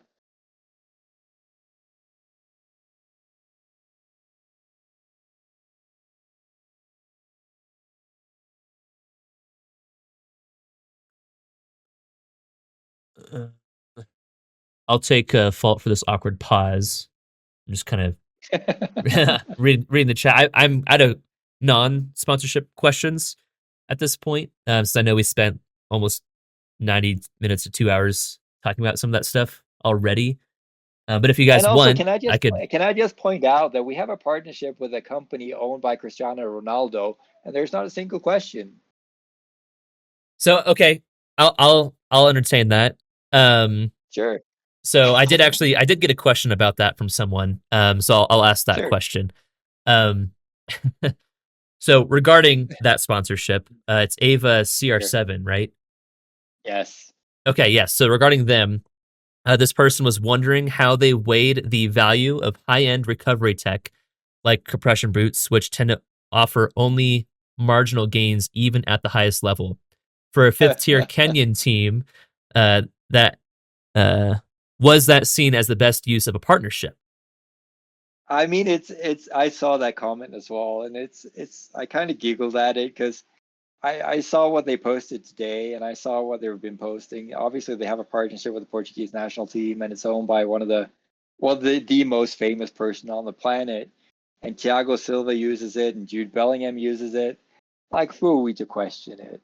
And even if we did, it's still a strategic partnership. Like, the exposure that we get from that kind of partnership is ridiculous. Of course, we're going to grab it, whether we believe in, and we do believe in the equipment, of course, because there's plenty of scientific evidence behind it.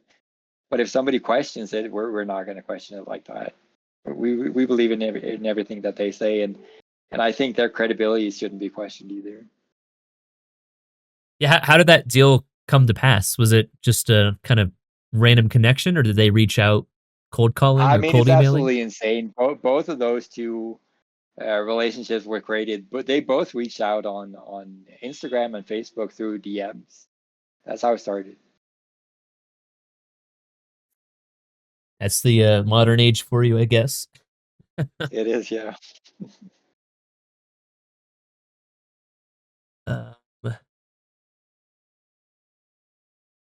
No, I don't see any other questions, at least in the Discord chat at the moment. Oh, wait. Oh, here's a good one. Is there a roadmap in place for Kahawa Pride for 2026? Are there any major goals you're trying to hit? Promotion. For sure. Is our biggest goal. Promotion? Yeah, we're all dreaming of that.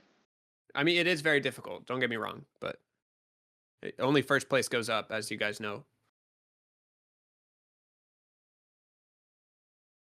But I mean, we are waiting on a decision from the FKF when it comes to those two games that we were punished for, even though we didn't really do anything wrong. So hopefully, we're going to get some sort of points from that. And yeah, I mean, what kind of difference that makes? well, lifts us from pretty close to relegation that we didn't deserve at all because we've only lost one game, and it brings us up to the very top of the table.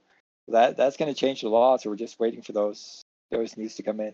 We have appealed it, so.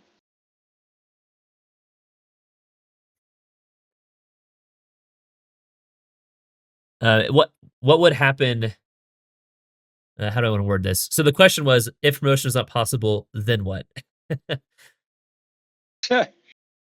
We keep Well, going. we keep working. Yeah, it's no problem.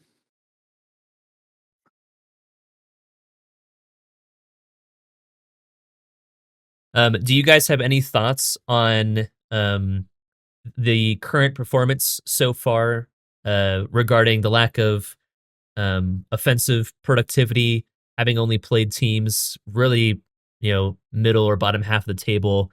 Obviously, we're 6 matches in, but what are kind of the thoughts so far at this point? I mean, productivity is one thing, but we've been watching the games, and obviously we know why we're not getting the productivity. Like the surface really does challenge the technical side of our players, like Hassan and Raheem. They have plenty of chances, but that last bounce is just not in their favor ever. So I'm not worried at all. We have the quality for sure. If we put those people on grass, we're going to dominate. So yeah, no, we're going to be good.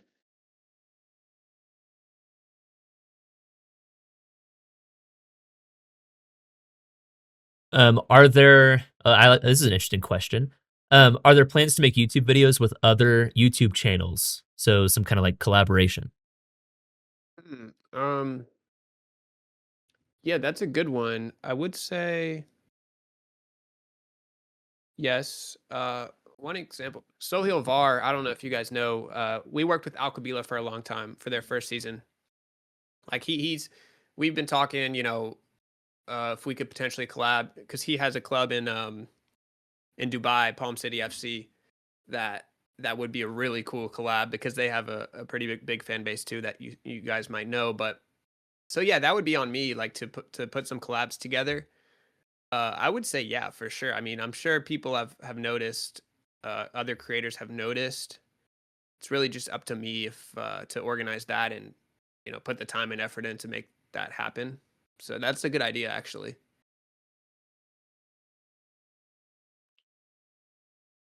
Are there any updates on the gym?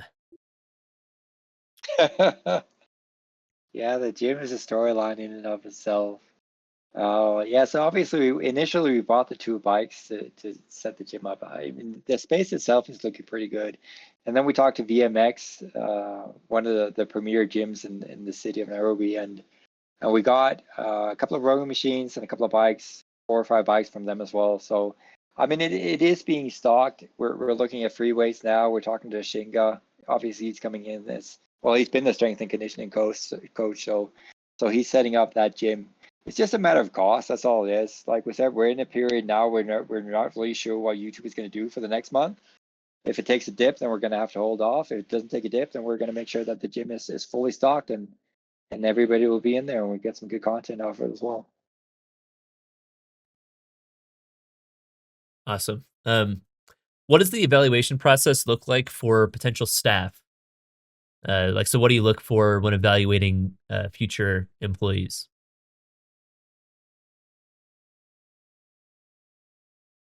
Otto, you've been the spearhead of pretty much every employee coming in for the past couple of months. What do you think?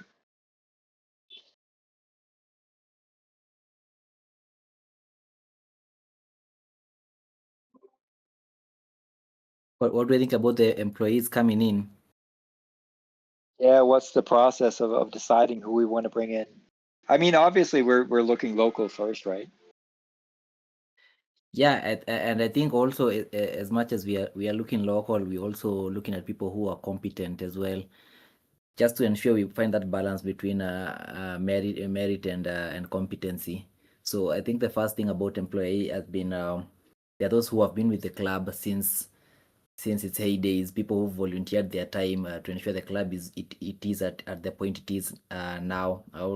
Been the first to be considered always, and so I think it doesn't still make us sideline the fact that we also need to look at what they're capable of. So it's not blind employment or blind given opportunities. There are a lot of local people as well who haven't gotten the chance because maybe there could be someone out there who might be better suited for the task, just like how we managed to get Eunice and Zach on board, and they've been really great additions, and yet they haven't been part of the club before, but they had really good experience working in such environments. Yeah, it's been a really good mix. So obviously Zach, a team manager for Alphas, and Eunice, head of operations, have been invaluable as well. But most of the staff that we have has been local. So yeah, it's been a really good mix, and we're really happy with the staff that we have now. Everybody's doing great. And I'll cover the staff maybe next financial report because there's a lot of new names that I have not covered. So we'll get more info on that. Awesome. The last question I'll ask, and then I'll kind of get a gauge for how you guys are doing. How has the garden, the Clubhouse garden, come along? Well, let me speak on that because I was at the house last week, and obviously we wanted to make something out of it. So what happened last week was we got all the players involved, and we cleaned out the entire garden pretty much. So now it's a blank canvas that we can use, and we can do whatever we want with. And we are employing a full-time gardener to make sure that we get what we want out of it. So yeah, it's gonna be absolutely great. And obviously we're using it as a compost as well. Waste disposal has been an issue at the house. We're creating a lot of waste. We want to make sure that whatever we throw away, either it's taken care of or it's used as compost in the garden as well. So yeah, we're definitely utilizing to the full extent.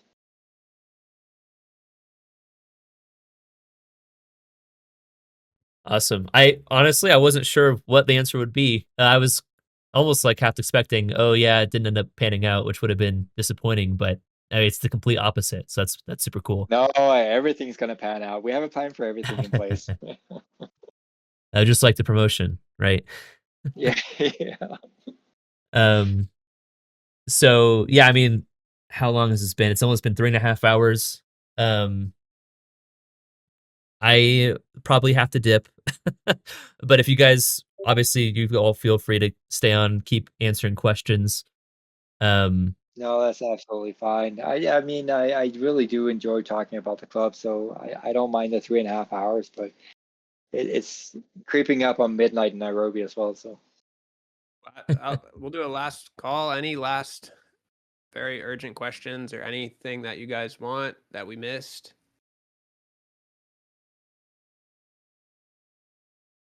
As people are probably typing out some questions, I'll just read this comment from the chat.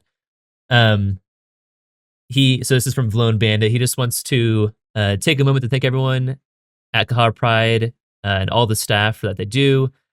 He knows that you guys have been under a lot of criticism lately. People saying this and saying that, but us fans want you to know that. Let's see.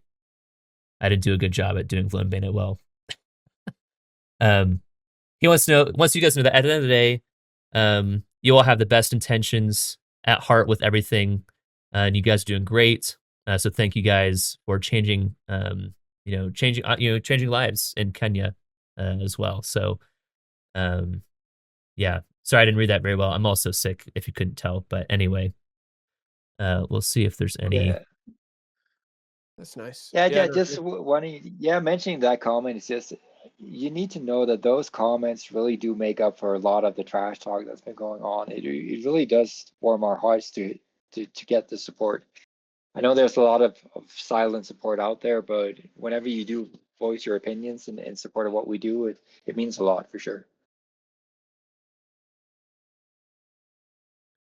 Cluck wants to know, Mathias, if you will be making an appearance in any future YouTube videos.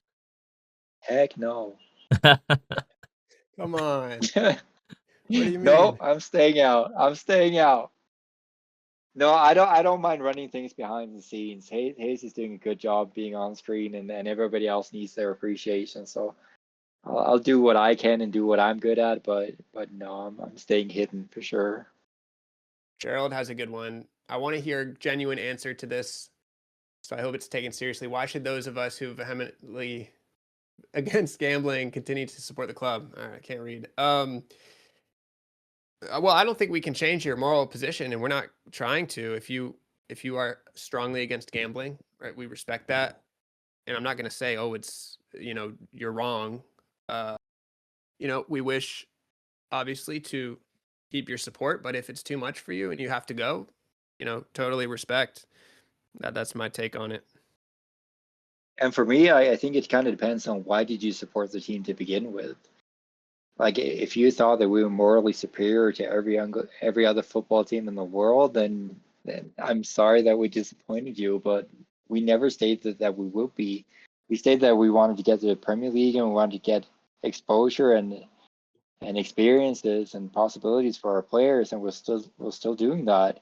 And I would hope that you would still show up in support of the players and of the team, even if you don't necessarily agree with all the leadership decisions.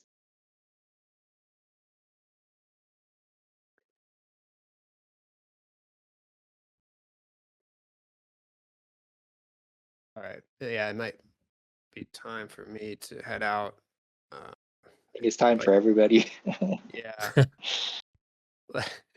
No, It's been fun though. I really do enjoy it, the discussion. So we will try to get this up ASAP. But yeah, it needs to be posted correctly. Because remember, 99.9% of the criticism, those people are not here and we're not here.